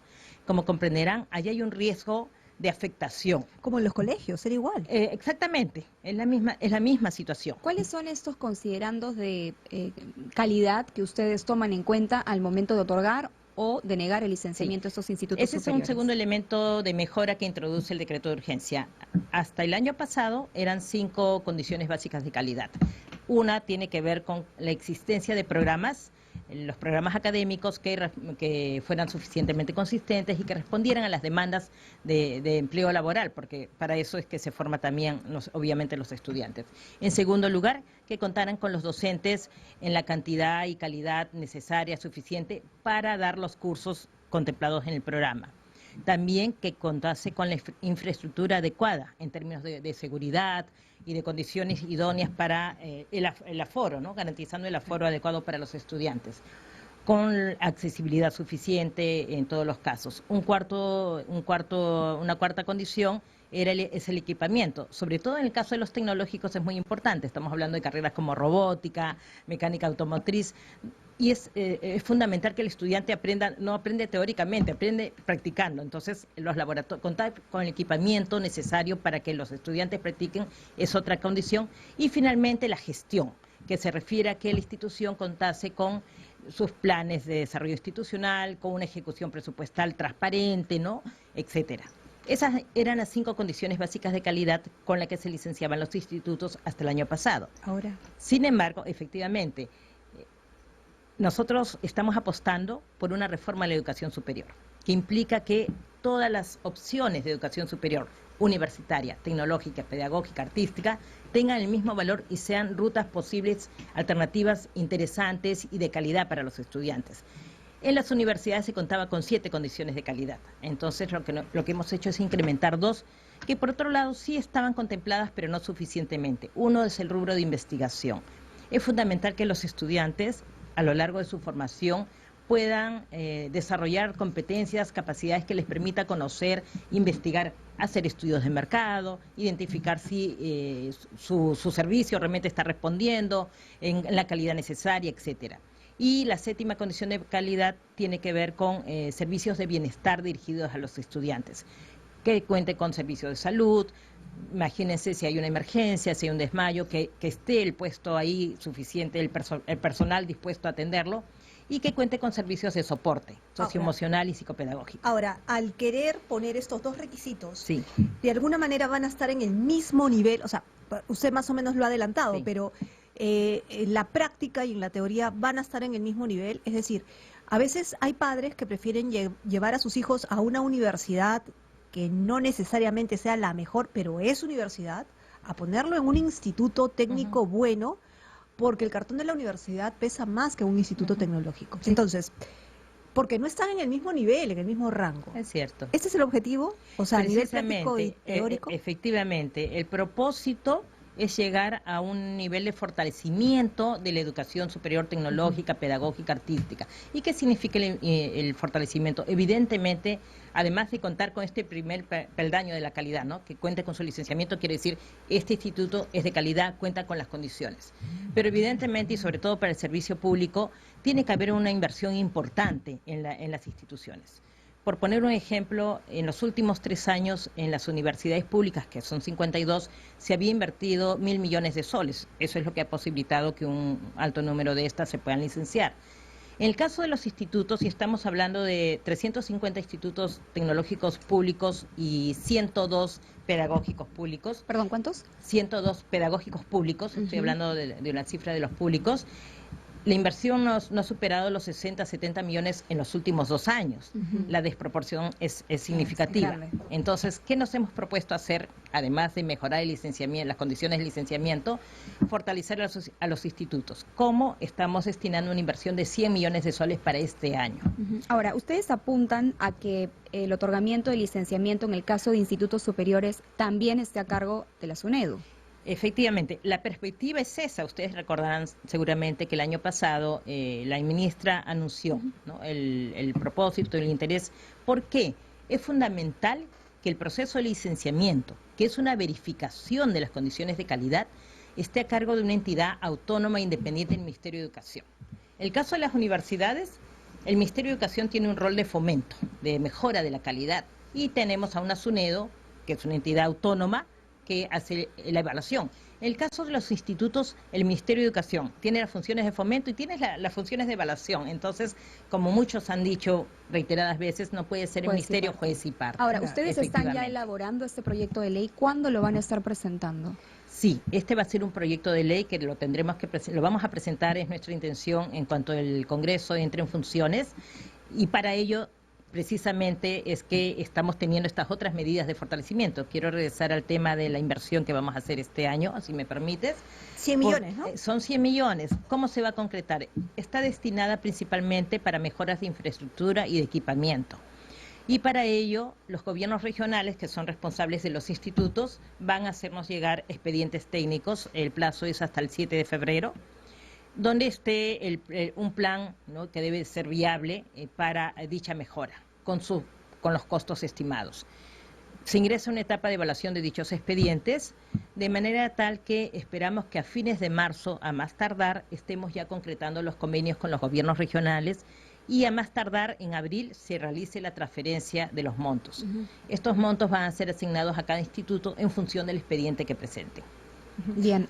¿Cómo son los plazos a la hora del proceso de licenciamiento? Porque, claro, hemos empezado por las universidades, pero son menos universidades, son más institutos y colegios, ¿no es cierto? Entonces, si formalizarnos en el tema de las universidades ha sido complicado, ¿cómo va a ser con los institutos?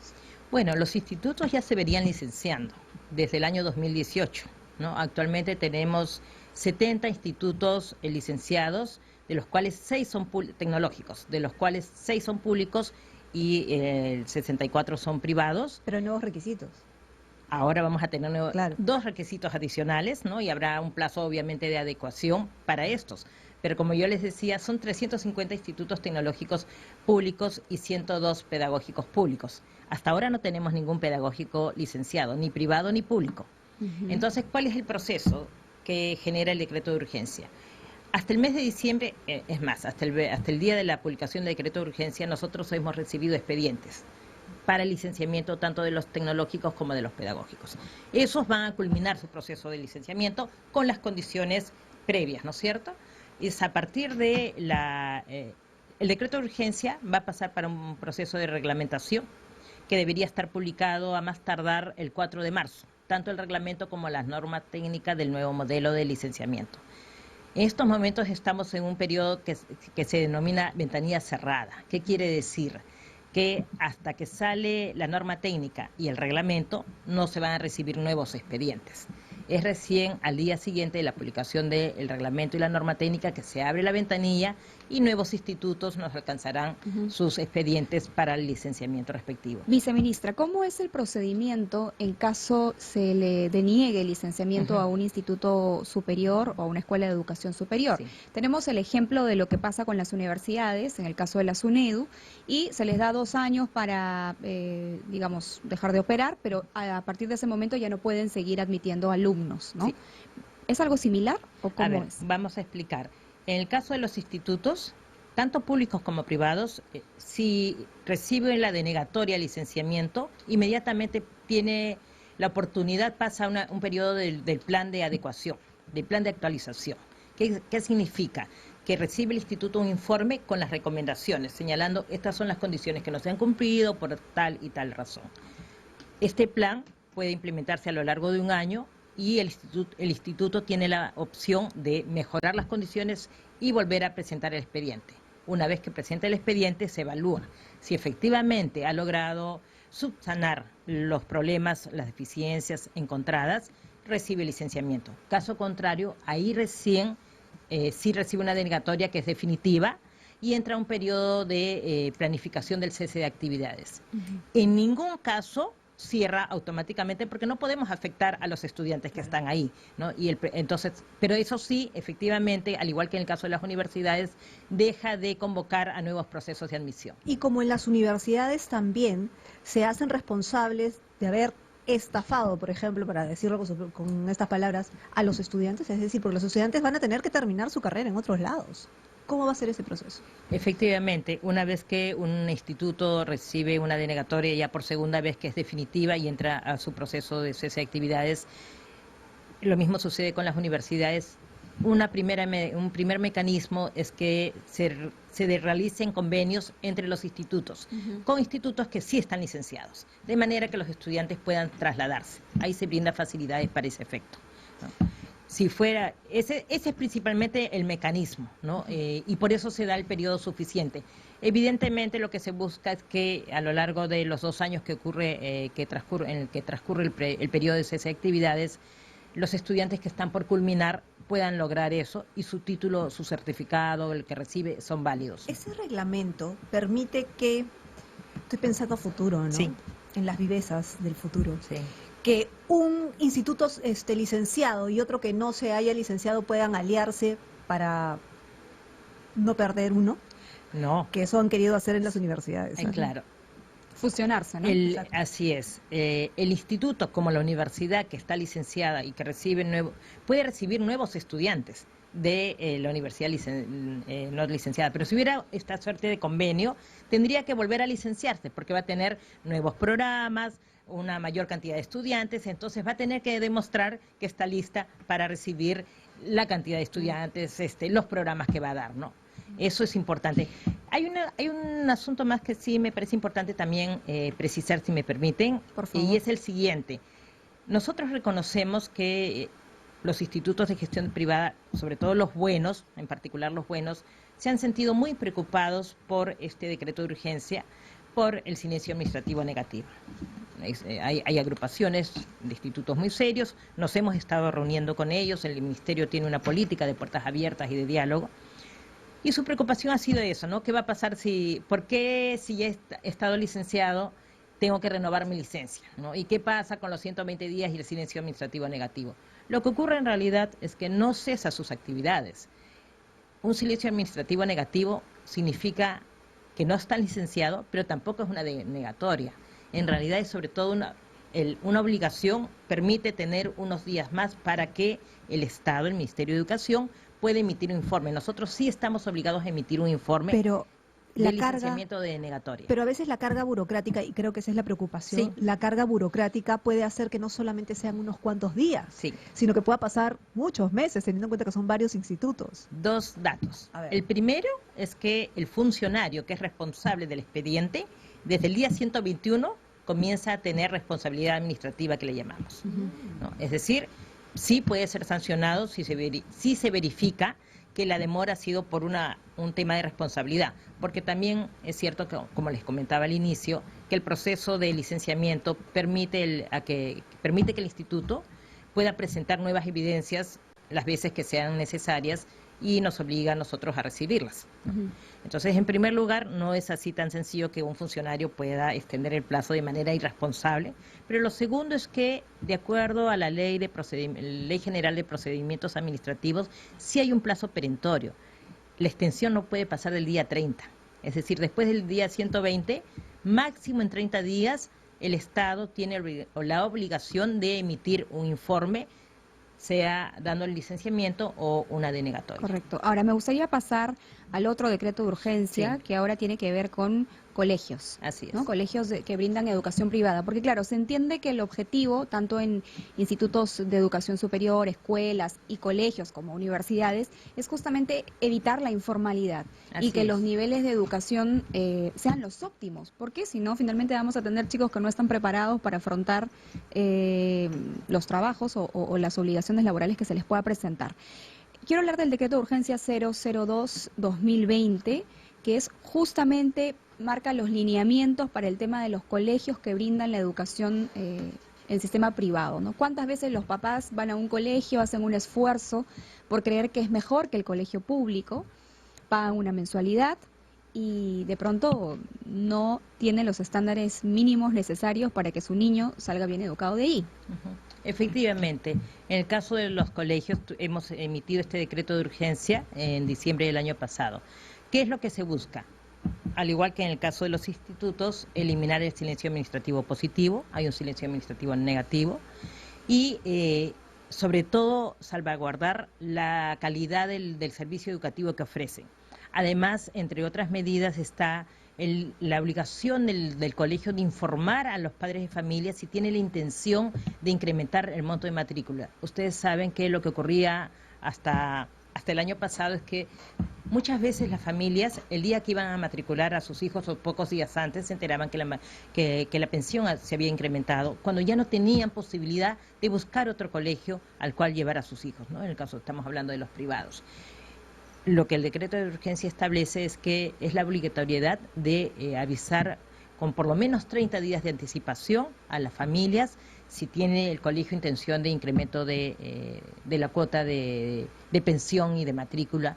Y también estamos regulando, antes los colegios podían solicitar el cobro de cuotas extraordinarias, ¿no? Se apelaba a las cuotas extraordinarias de manera absolutamente discrecional.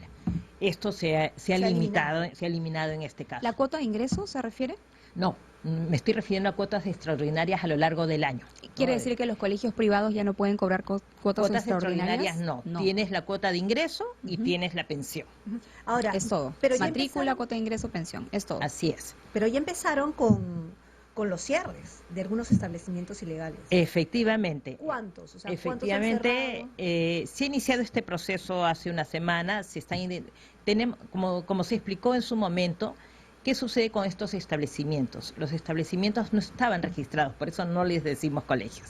Entonces, no es que exista una fuente donde uno pueda saber con certeza cuáles son y dónde están. Sí sabemos para el caso de Lima Metropolitana porque se realizó un estudio unos años antes y se ha determinado. Entonces lo que se está haciendo es un operativo de visitas para determinar, para comenzar a proceder a este cierre, ¿no? En ese proceso todavía estamos. Ahora, ¿cómo un padre de familia, porque eso también Sí. debe ser responsabilidad del padre, Sí. a dónde accede o cómo se entera que el colegio donde pretende poner a su hijo no es legal? Porque claro, ve el colegio muy bonito, todo, pero no está licenciado, no es legal, ¿no? Muy importante tu pregunta. Existe en la página del Ministerio de Educación una sección que se llama Identicole. Los padres de familia pueden ingresar a esta página y ahí poner el nombre de su distrito en el que viven y va a salir la relación de todos los colegios que están en la zona donde ellos quieren que su hijo estudie, su hijo o su hija estudie. Ahí pueden mirar si, por ejemplo, no sé, iba a matricular o tenía la intención de inscribir a su hijo en el Colegio Verde, por decir un nombre. Si el nombre de ese colegio no aparece en la lista, quiere decir que no está reconocido, que no cuenta con la autorización para el funcionamiento. Claro. Cuando hablamos de colegio informal o de colegio ilegal, quiere decir que no está como inscrito en el Ministerio de Educación, que no ha recibido ningún tipo de supervisión, que no tiene siquiera licencia de funcionamiento local. Hay dos situaciones. Una es la que llamamos establecimiento, que es una institución que efectivamente no está registrada en lo absoluto, ¿no? Ahí tú has matriculado a tu hijo, está pagando una pensión, está asistiendo, pero en el momento en que quieras trasladarlo o culminó, va a pedir sus certificados y no existe, no está registrado. Esos son pocos, los estamos identificando en el caso de Lima Metropolitana, en las otras ciudades donde hay que hacer este levantamiento de información. Pero el otro caso es el del colegio en situación de informalidad. Por ejemplo, tú pediste la autorización de funcionamiento para un colegio que tenía inicial y primaria, ¿no? Y has demostrado que tienes los docentes, las aulas, el espacio. ¿Y qué pasó? Pasan los años y tus estudiantes de primaria llegaron a sexto de primaria y tienen que ir a secundaria.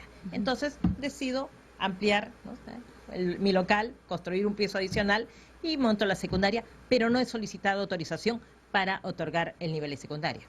¿Y por qué es importante? Porque hay un tema de infraestructura en juego, hay un tema de docentes en juego, hay un tema de aforo en juego y muchas otras condiciones más. ¿Y un ¿Cuántos certificado colegios? para postular a la Por universidad? supuesto, pero por supuesto. Entonces, ese caso de informalidad que también se ha identificado, se está trabajando, ahí los colegios tienen un plazo, se les va a otorgar un plazo que se va a establecer en el reglamento. Y esto es importante también señalarlo, ¿no? El decreto de urgencia lo que establece son las principales medidas. La especificación, por ejemplo, sobre la cuota de ingresos, con qué monto se va a retornar, cuándo, etcétera. Todos esos detalles son materia del reglamento que se está elaborando. ¿Cuántos colegios han sido ya cerrados? Establecimientos. Establecimientos. Sí, se ha iniciado el operativo y se han cerrado efectivamente algunos, son unos 4 o 5 todavía, se está avanzando porque se está buscando validar, ¿no?, si efectivamente es un establecimiento que está dando matrícula. Pero ustedes han detectado 264 establecimientos Efectivamente. ilegales. ¿En qué distritos? ¿O ¿En dónde se ubican más, en todo Bueno, caso? están en el Cono Norte, están también en San Juan del Urigancho, están en el centro de Lima. ¿En todos los distritos? En todos los distritos, efectivamente, están distribuidos en muchos distritos, en gran parte de Lima Metropolitana. Yo quiero hablar sobre el tema de la cuota de ingreso, Sí. porque esto viene ocurriendo a discreción del colegio, ¿no? El colegio dice, bueno, si quieres matricular, me tienes que además dar esta cuota primero, incluso Sí. que la matrícula, y si no tienes para pagar la cuota de ingreso, no te aceptan al niño. Y en algunos casos es una cuota de ingreso bastante cara, bastante alta, incluso en dólares, ¿no? Quisiera que nos dé detalles sobre cómo se va a regular ello. Sí, como les decía, el decreto de urgencia establece el retorno, la devolución, que debe ser proporcional al número de años que ha estudiado el niño o la niña en el colegio. Es decir, si yo, mamá, quiero retirar a Sí. mi niña porque me voy de Así viaje, es. después de 4 años de colegio, ellos tienen que sacar como una especie de prorrateo y la diferencia devolvérmela. Efectivamente, el criterio específico se va a detallar en el reglamento. Pero, o sea, no me pueden poner otro tipo de argumentos y qué sé yo, no, que ya pasó, no tienen que hacer un trámite especial ante el No. ministerio ni nada por el Una estilo. vez que el reglamento esté dado y los detalles estén especificados, ya no hay no hay otro mecanismo. Muy bien. Pero también es importante dar a conocer que este reglamento se está trabajando también con los colegios privados, ¿no? Porque de ninguna manera es la intención del Estado perjudicar el buen servicio que lo da tanto una institución pública como una institución privada. Muy Por bien. el contrario, en realidad estas son medidas destinadas incluso a fortalecer a la buena gestión, a la institución educativa que hace bien su trabajo. Muchas Muy bien. gracias. Viceministra Patricia Andrade Pacora, viceministra de Gestión Pedagógica del Ministerio de Educación. Pausa comercial.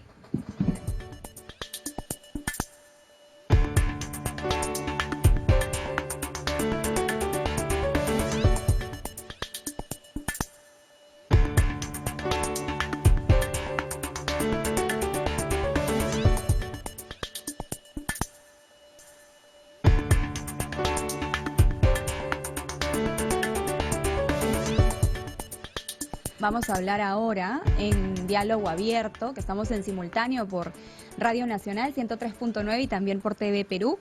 Vamos a hablar ahora, Carla, del coronavirus, ¿no? Porque hay preocupación a nivel mundial, por supuesto. Se pensó que de pronto este virus, que ya está presente en 20 países, podía haber llegado al Perú. Esto ha sido completamente descartado por las autoridades del MINSA. 3 ciudadanos chinos y su traductora estuvieron en aislamiento en el Hospital 2 de Mayo, pero el día de ayer fueron dados de alta luego que se determinara que no eran portadores del virus. No obstante, queremos conocerlo, porque para combatir a algo hay que conocerlo, ¿no es cierto? Saber cómo actúa, cómo se mueve por nuestro cuerpo. Y para ello tenemos en estudios al doctor Manuel Espinosa, médico infectólogo del Instituto Nacional de Salud del MINSA. Doctor, buenos días. Muy buenos días, Y doctor. más bien, dar las gracias por esa oportunidad a nombre de la señora ministra de Salud, la doctora Inostroza, a mi institución, que es el Centro de Investigación y de Diagnóstico Nacional.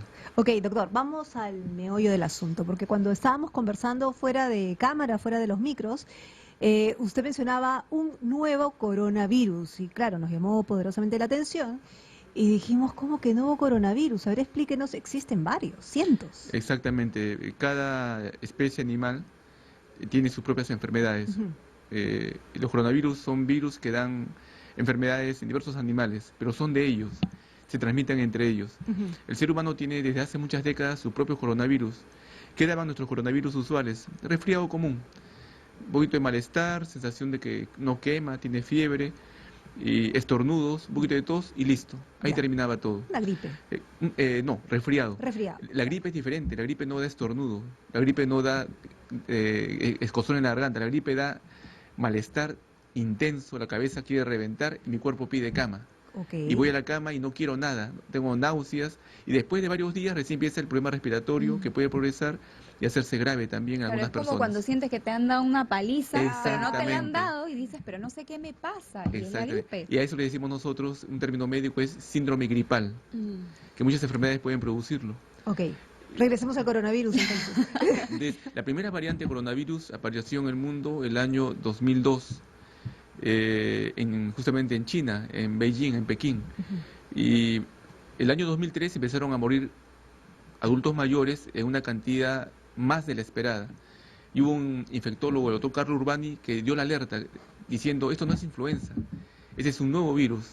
Y efectivamente fue un nuevo virus. Carlo Urbani murió.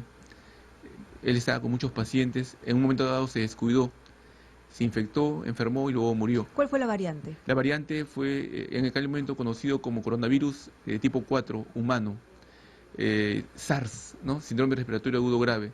Ese virus del año 2003 también fue a otros países y también se declaró un nivel de, ¿no? Un nivel 3. Ahora, pero ese coronavirus es también como un resfriado, ¿o no? ¿Cómo se manifiesta? Sí, la pregunta es muy buena. Este nuevo coronavirus empieza igual que un resfriado, como el que ya conocemos.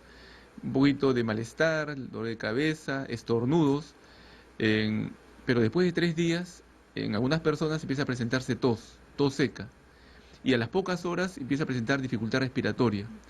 Entonces, ya en ese momento ellos acuden a un centro asistencial, los evalúan. Nosotros usamos ahorita aparatos bastante rápidos, lo ponemos en el dedo y vemos que el oxígeno que está uno respirando no es suficiente.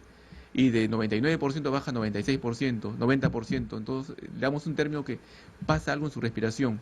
Toman las placas de pulmones y ya van encontrando manchitas que indican inflamación de los pulmones.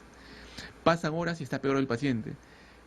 Otra placa de pulmones y ya los 2 pulmones están afectados. Tiene una bronconeumonía. El paciente pasa a una unidad de cuidados intensivos, le ponen oxígeno, otros tienen que ser intubados. Después puede fallar el hígado, puede fallar los riñones y algunos fallecen. Es progresivo. Pero ¿cómo hacer para parar justamente que llegue hasta el momento mortal, ¿no? China, bueno, se le agradece porque avisó que algo pasaba. Hubei, que es la provincia donde está Wuhan, el lugar donde aparentemente empezó el brote, que ya reporta más de 9.000 casos en esa zona. A nivel mundial hay más de 11.000 casos en este momento, más de 250 muertos, que en verdad es poco. Para una ciudad, una provincia de más de 11 millones de personas, es casi nada. Estados Unidos, por ejemplo, en lo que va de este año, este primer mes, ya tiene 8.000 muertos por influenza. Estados Unidos. Y Estados Unidos calcula que van a haber 40.000 muertos por influenza este año en Estados Unidos. Ok, pero ¿cómo paramos? Entonces, para decir cómo paramos, debo saber cómo se transmite. Entonces, se transmite por gotas de saliva. Cuando estornudo, cuando toso, mis gotas de saliva llegan más o menos a 1,5 metros, máximo 2 metros. Entonces, debo alejarme de la gente que esté con tos, que esté resfriada. Es más, nosotros deberíamos entender, sobre todo nuestros empleadores, que si yo estoy resfriado, si yo estoy con gripe, no debería venir a trabajar. Debería quedar en mi casa, ¿para qué? Para reducir la posibilidad de transmitir esta infección a otros trabajadores. A veces se minimiza eso, ¿no? No, y Sí, es más, te estás... ponen falta, te descuentan, sí. te traen un certificado con 20 sellos. Pero no tienes fiebre, dicen, ¿no? Exactamente, pero, estoy transmitiendo una infección. Claro, el problema es que empiezas a repartirlo por Ya. todos lados. Ahora, quien está resfriado y tiene que salir, debería usar un tipo de mascarilla simple para que la saliva que emite con células, con bacterias o con virus quede atracada y baje el riesgo de transmitir la infección a otras personas. La otra es como esta mesa. Acá posiblemente ha habido hoy día 20 personas. Cada una ha tocado la mesa y ha dejado sus propias bacterias y virus. Lejía. Entonces, hay dos medidas importantes y que no corresponden al MINSA prácticamente, sino también a educación y también a migraciones. La etiqueta de la tos. Cuando yo era muy niño me enseñaron a toser usando mis manos, ¿no? Y acá las contaminé. Toqué esta mesa, di la mano, tosí, las gotas saltaron a mi cara, le doy su besito a usted. ¿Sí? Y usted se agarra la cara sin darse cuenta, no, en el rostro, sin darse cuenta, usted hace esto, se soba los ojos, ya se infectó. Entonces, Japón, cuando hubo la epidemia de influenza pandémica en 2009, fue el país que reportó la menor cantidad de casos de influenza y la menor cantidad de muertos. ¿Por qué? Porque ellos no se acercan. Entonces, ¿qué dice el Ministerio de Salud en este momento? Distanciarse. Sobre todo de aquellos que usted ve que están enfermitos, que están estornudando, distanciarse. A pesar que sea tu amigo del alma, hay o más, ¿no? Gracias, chao, un abracito. Y la otra muy importante, la higiene de manos. Las manos son un hecho muy importante y no es una costumbre nuestra el hacer higiene constantemente. No digo lavado de manos, digo higiene de manos. ¿Por qué? Porque tener un caño al costado acá en este ambiente, no hay un caño, no hay jabón. Tendría usted que levantarse, perder varios minutos, desplazarse, papel toalla y demora mucho tiempo, que es valioso. Entonces, si hubiera agua y jabón, en buena hora. La otra opción para este tipo de virus, que felizmente es un virus que es muy sensible al alcohol, es usar alcohol gel, por ejemplo. Ah, los antibacteriales. Sí, y las damas, ustedes son campeonas en eso, ¿no? Están en su bolsito, se echan, son 20 segundos más o menos que uno frota las palmas, entre dedos, pulgar, uñas, palmas y ya. Usted tiene la garantía que el alcohol se fijó en toda su mano y si hubieron virus de ese tipo, han sido inactivados en ese momento. Ahora, doctor, acá estamos hablando de las medidas preventivas porque somos afortunados, porque no ha llegado todavía al Perú, pero en China, en Wuhan, en las últimas 24 horas el número de afectados ha registrado su mayor salto hasta el momento. Exacto. Estamos hablando de más de 11.000 infectados y los fallecidos suman ya 259 personas. Sí, son datos oficiales, ¿no? Y es así, o sea, la diseminación es prácticamente geométrica. Se supone que un infectado va a infectar a 3 o 4 personas más. Aunque hay otras estadísticas que son mucho más desalentadoras, nos dice que uno infecta a 14 personas. Wow. Ahora, dicen que China, bueno, pero eso no está confirmado, pero dicen que China no está dando cifras. Sí, lo que dicen, que están ocultando los datos verdaderos, un ¿no? Hay gente que habla que son 90.000 y que Exacto. los muertos Sí. son por miles. Entonces, no sabemos, pero en todo caso, el Perú está preparado. Nuestra alerta ha sido, tan exigente que muchos estamos exagerando. Ahora, yo escuché en la radio hace unos días, y eso, ya que también estamos en radio y en televisión, porque se dice mucho, pero hay que hablar con los especialistas para decirlo. Mencionaron que este virus en el Perú no se propagaría por el tema del clima, que el clima en China es distinto aquí, que allá sí se propaga, que acá no, porque acá moriría, no resistiría. ¿Eso qué tan cierto es? No, un virus respiratorio, cuando hace más frío, sobrevive más tiempo. Ese es un factor. O sea, tal vez si acá en esta mesa yo estornudo y dejo mojada esta mesa, el virus por lo menos estaría 4 horas viable. 4 horas que cualquiera que toque contamina sus manos. Nosotros sin darnos cuenta nos frotamos la cara, la boca, ¿no? Y ya fue. Y ya me infecté. Claro. Lo bueno es que no todos los infectados van a enfermar. No sabemos cuánto. Muchos infectados no van a hacer enfermedad, pero van a transmitir la infección. Otro grupo va a ser una enfermedad tan leve que dirá un resfriado y nunca irá al médico, pero va a estar por todos lados, va a estar en la discoteca, va a estar en el restaurante, va a estar en el trabajo y va a infectar a mucha gente. Y otro grupo, que no sabemos también qué porcentaje es, va a ser enfermedad grave. Va a ir a un centro asistencial ya con falta de aire, con bronconeumonía, y de ese grupo, un grupo importante, cercano al 15 o 20% va a morir. Sobre todo, ¿quiénes van a morir más y esto ocurre para influenza y otros virus? Los adultos mayores. Mayores de 60 años están en más riesgo. Niños menores de 2 años están en más riesgo. Diabéticos, hipertensos, Por las defensas. asmáticos usan corticoides, pacientes con cáncer que también están usando terapia. Ellos son los más susceptibles a hacer enfermedad grave y morir. Pero en el Perú estamos justamente teniendo la contención en este momento en aeropuertos. Los casos que ustedes han escuchado en Cusco no son casos, son pacientes que son de China, que tosieron y los han, ¿no? Pero con mucha diplomacia, ¿no? Los han invitado y ellos son muy cultos. Ellos son conscientes de que podrían ellos traer sin querer algo que pueda ser. Entonces ellos han aceptado hospitalizarse. Los ciudadanos chinos y la peruana, que es intérprete, traductora. Los sospechosos. Sí, no son sospechosos. Ya no. No eran ni sospechosos. Tenían un poquito de tos y dolor de garganta, nada más. Pero ellos por su cultura fueron a atenderse a un hospital y dijeron, yo vengo de Wuhan, dijeron de frente. Claro. ¿Ya? Ellos sabían a qué se exponían, sabían, entonces por respeto a nosotros dijeron, para que no piensen que estamos ocultando. Preferimos presentarnos. Sí, entonces los evaluaron, llamaron a un hospital que tiene las capacidades de tener salas de aislamiento y ellos aceptaron. Llamaron a su embajador y dijeron gracias y más bien disculpen por darles molestias. Mire, ellos son tan cultos que nos piden perdón, ¿no? Han estado internados en forma voluntaria en salas de aislamiento respiratorio que dan cierta seguridad. Y el día de ayer salió el resultado negativo coronavirus, se le ha hecho también resultado para influenza A, influenza B y varios virus respiratorios, todo es negativo. Entonces fueron dados de alta. Ahora, se han cancelado vuelos, algunas compañías han cancelado vuelos procedentes de China. Estados Unidos ha anunciado que no va a permitir el ingreso de ciudadanos chinos a su país mientras pase por lo menos esta emergencia. La Organización Mundial de la Salud ha decretado una emergencia internacional por este brote y ya se ha registrado el primer caso en España. Usted nos decía, doctor, que este virus, a diferencia de otros, se expande rapidísimo. Exactamente, cuando vemos esas capacidades de un virus, en este caso por contacto directo o indirecto, tiene capacidad de producir enfermedad grave y traspasa fronteras, la alerta mundial se dispara de inmediato. No sabemos hasta ahora cómo se va a comportar. Tenemos otros 2 coronavirus que dieron justamente alertas parecidas. El SARS del año 2012, que en verdad, 2002, perdón, apareció y el 2003 produjo una serie de enfermos y muertes. Por ejemplo, en Canadá, cuando llegó a Canadá, 30% de los muertos fueron personal de salud. Murieron médicos, enfermeras, radiólogos, etcétera, porque son el segundo nivel. Llega el paciente y uno se descuida y pasa lo que pasa, ¿no? Doy la mano, me froto y me infecto.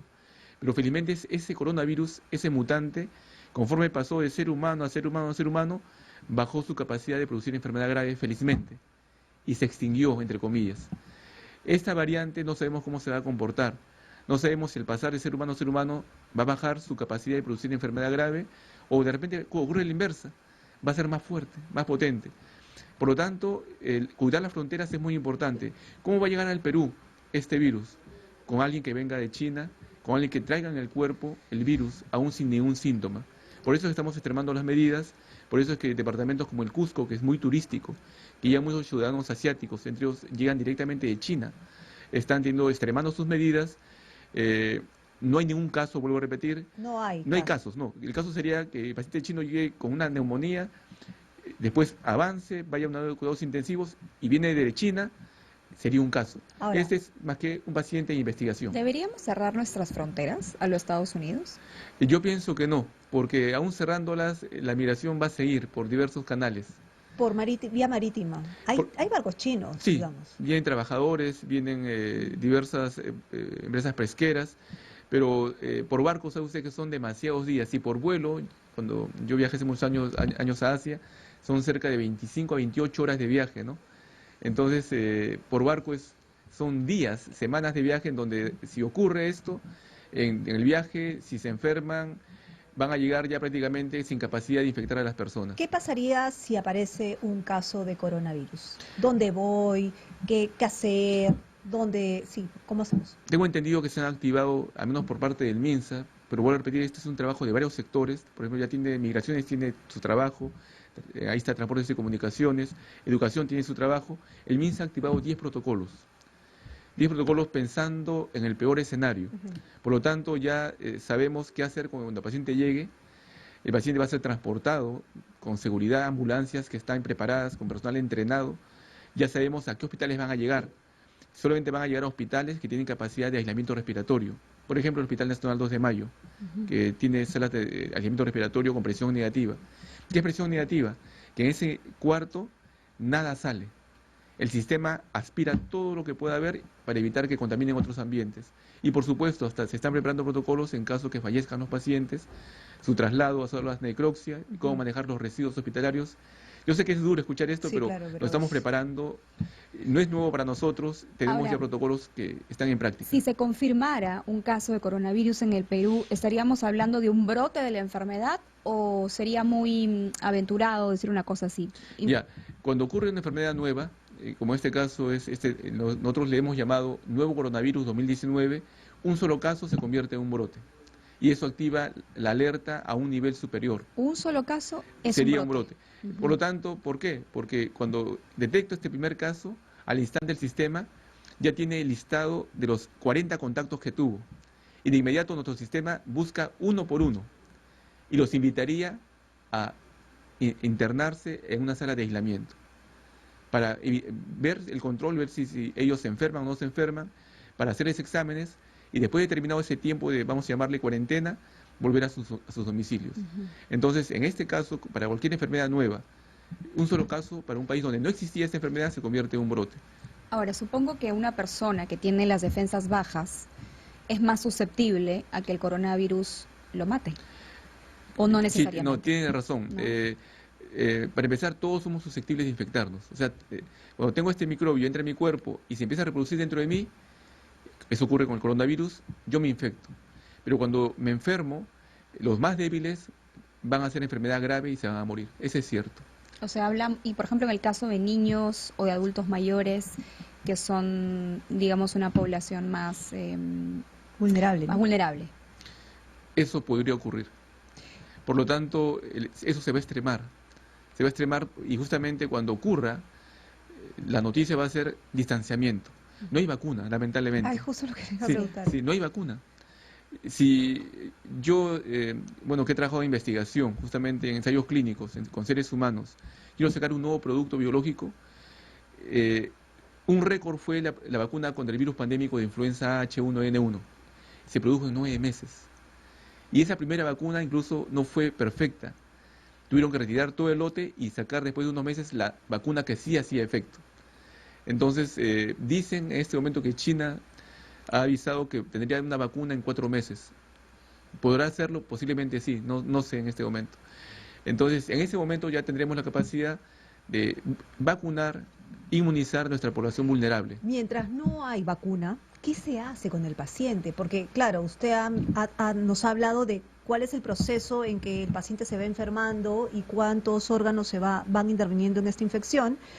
Pero claro, mientras eso sucede a esa velocidad, ¿cómo los doctores van dominando esta enfermedad sin tener una vacuna? Ya, no hay un tratamiento, eso ya queda claro en este momento, pero sabemos que nuestro cuerpo, dentro de la sabiduría natural, produce defensas. Nosotros le decimos anticuerpos. El cuerpo los va a producir tarde o temprano. Lo que hacemos en este momento en las salas de soporte intensivo es darle tiempo al cuerpo para que empiece a producir más anticuerpos.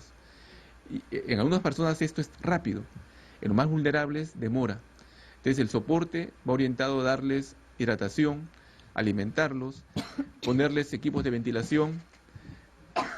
Voy a hacer lo que usted me ha recomendado. Ahí nomás. Entonces No, acá, más allá. lo bueno que he visto en este momento, un ejemplo para los que están viendo, A ver. es que esta forma de toser no es la correcta. ¿No? ¿Puedes decir? No. ¿Cuál Es es esta, la pues, forma? ¿no? Ah, Y si no tuviera, digamos, paño para cubrirse y tuviera un saco como este, esa es la forma correcta. O un papel toalla a su costado, ponerse en la boca. Luego de usarlo y estar libre, usar alcohol gel o ir al baño para lavarse las manos. ya voy. Pero ¿por qué ocurre esto con usted? Porque así nos enseñaron. De niños nos dijeron, cuando tosas, voltea la cara, ¿no? Y usa tu mano. Desaprender es muy difícil. Ahora la nueva generación, los niños de 15 años, usted ve que tosen y todos hacen esto. O sacan su pañito, tosen y al instante se echan su alcohol gel. Es una nueva generación. Ahora, una pregunta, ¿su tos cómo es? Porque, claro, usted ha mencionado que la tos es seca a los 3 días. Inicialmente, sí. Ya, y su tos, ya, Mi- un análisis. ya completo. me diagnosticó. No, su tos es seca en este momento, por eso se atoró con saliva y por eso tosió. Ajá. ¿Ya? Está sana.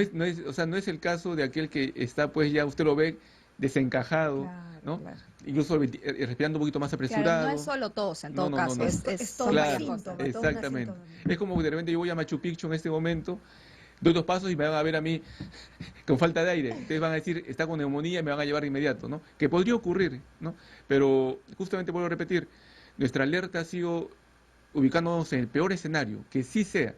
Por lo tanto, ante un síntoma leve y que sube en China, vamos a decir, hemos exagerado, pero para bien. Ya, pero ¿cómo hacemos para que la población no se alarme innecesariamente? Eso es uno.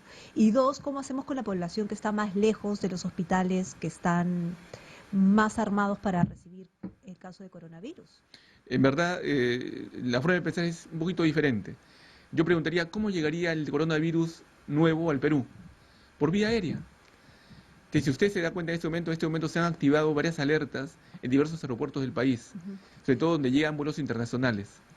Y ya en este momento, nuestro sistema de inteligencia sanitaria está pidiendo los listados de los vuelos que están trayendo pacientes, o personas, perdón, que llegan de países en brote en este momento, sobre todo China. Y los están invitando a pasar para entrevistarlos. Todo es muy respetuoso, muy diplomático, y como parte de del diálogo que hay con ellos, se le toma la temperatura.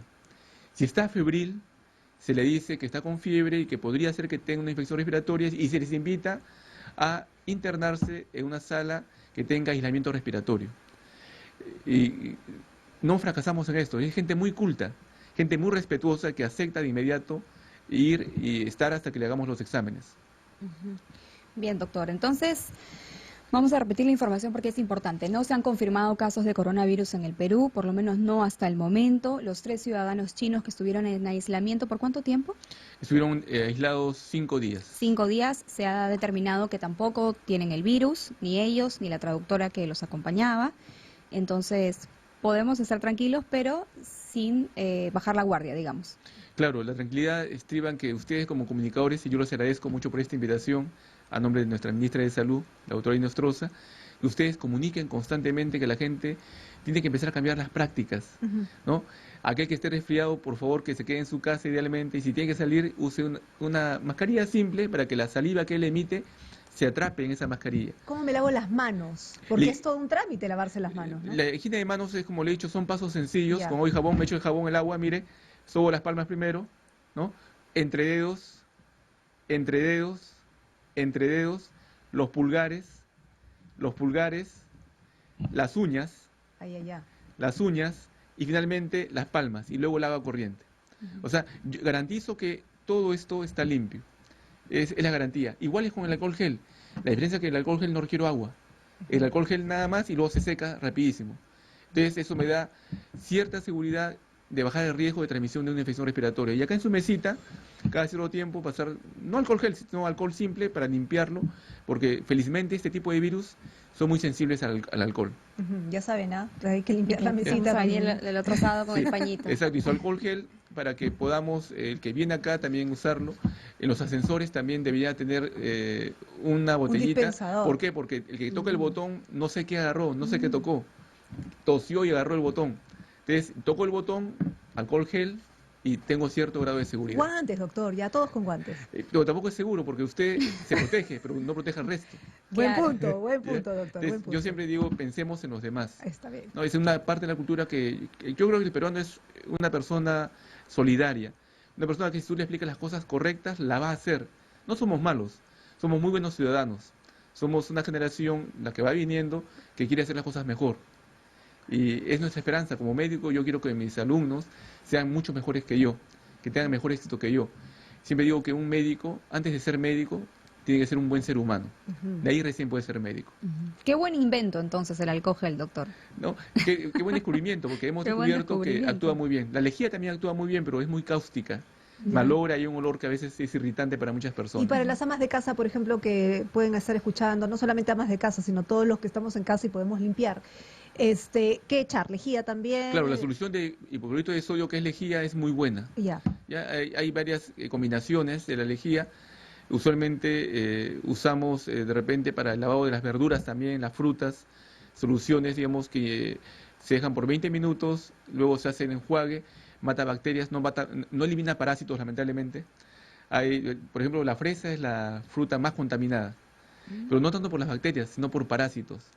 Para comer fresas hay que limpiarlas muy bien porque los huevos de los parásitos quedan pegadas en la cáscara. Bueno, ese es otro tema, pero esa es educación. El MINSA es la parte técnica, pero quien debe darnos estas pautas es educación. Ustedes también escuchado muchas veces que han hablado sobre infecciones transmitidas por sexo, sobre embarazos no deseados, y todo eso es educación. Por eso a veces pienso que nuestro sistema de educación con relación a aspectos a la salud debe ser mucho más amplio. A quien debo capacitar no es al alumno, yo como técnico. Quien debe estar bien capacitado es el docente. Ok, doctor, entonces lo vamos a traer más seguido y para hablar de distintos temas para capacitar a la población. ¿Qué le parece? Gracias, no, y además mi institución, el Ministerio de Salud y el INS yo soy infectólogo, somos más de 40 infectólogos disponibles para todos los temas. Muchas gracias, doctor. Manuel Espinosa, médico infectólogo del Instituto Nacional de Salud del MINSA, hablando ampliamente sobre el coronavirus y los cuidados que tenemos que tener, ¿no es cierto? No perder de vista esto, cubrirse, ya nos ha explicado él cómo tenemos que hacerlo y estar tranquilos porque por lo menos hasta ahora el virus no ha llegado a nuestro país. Esperemos que no suceda. No alarmarse, pero sí prevenir, lavarse las manos y todo eso.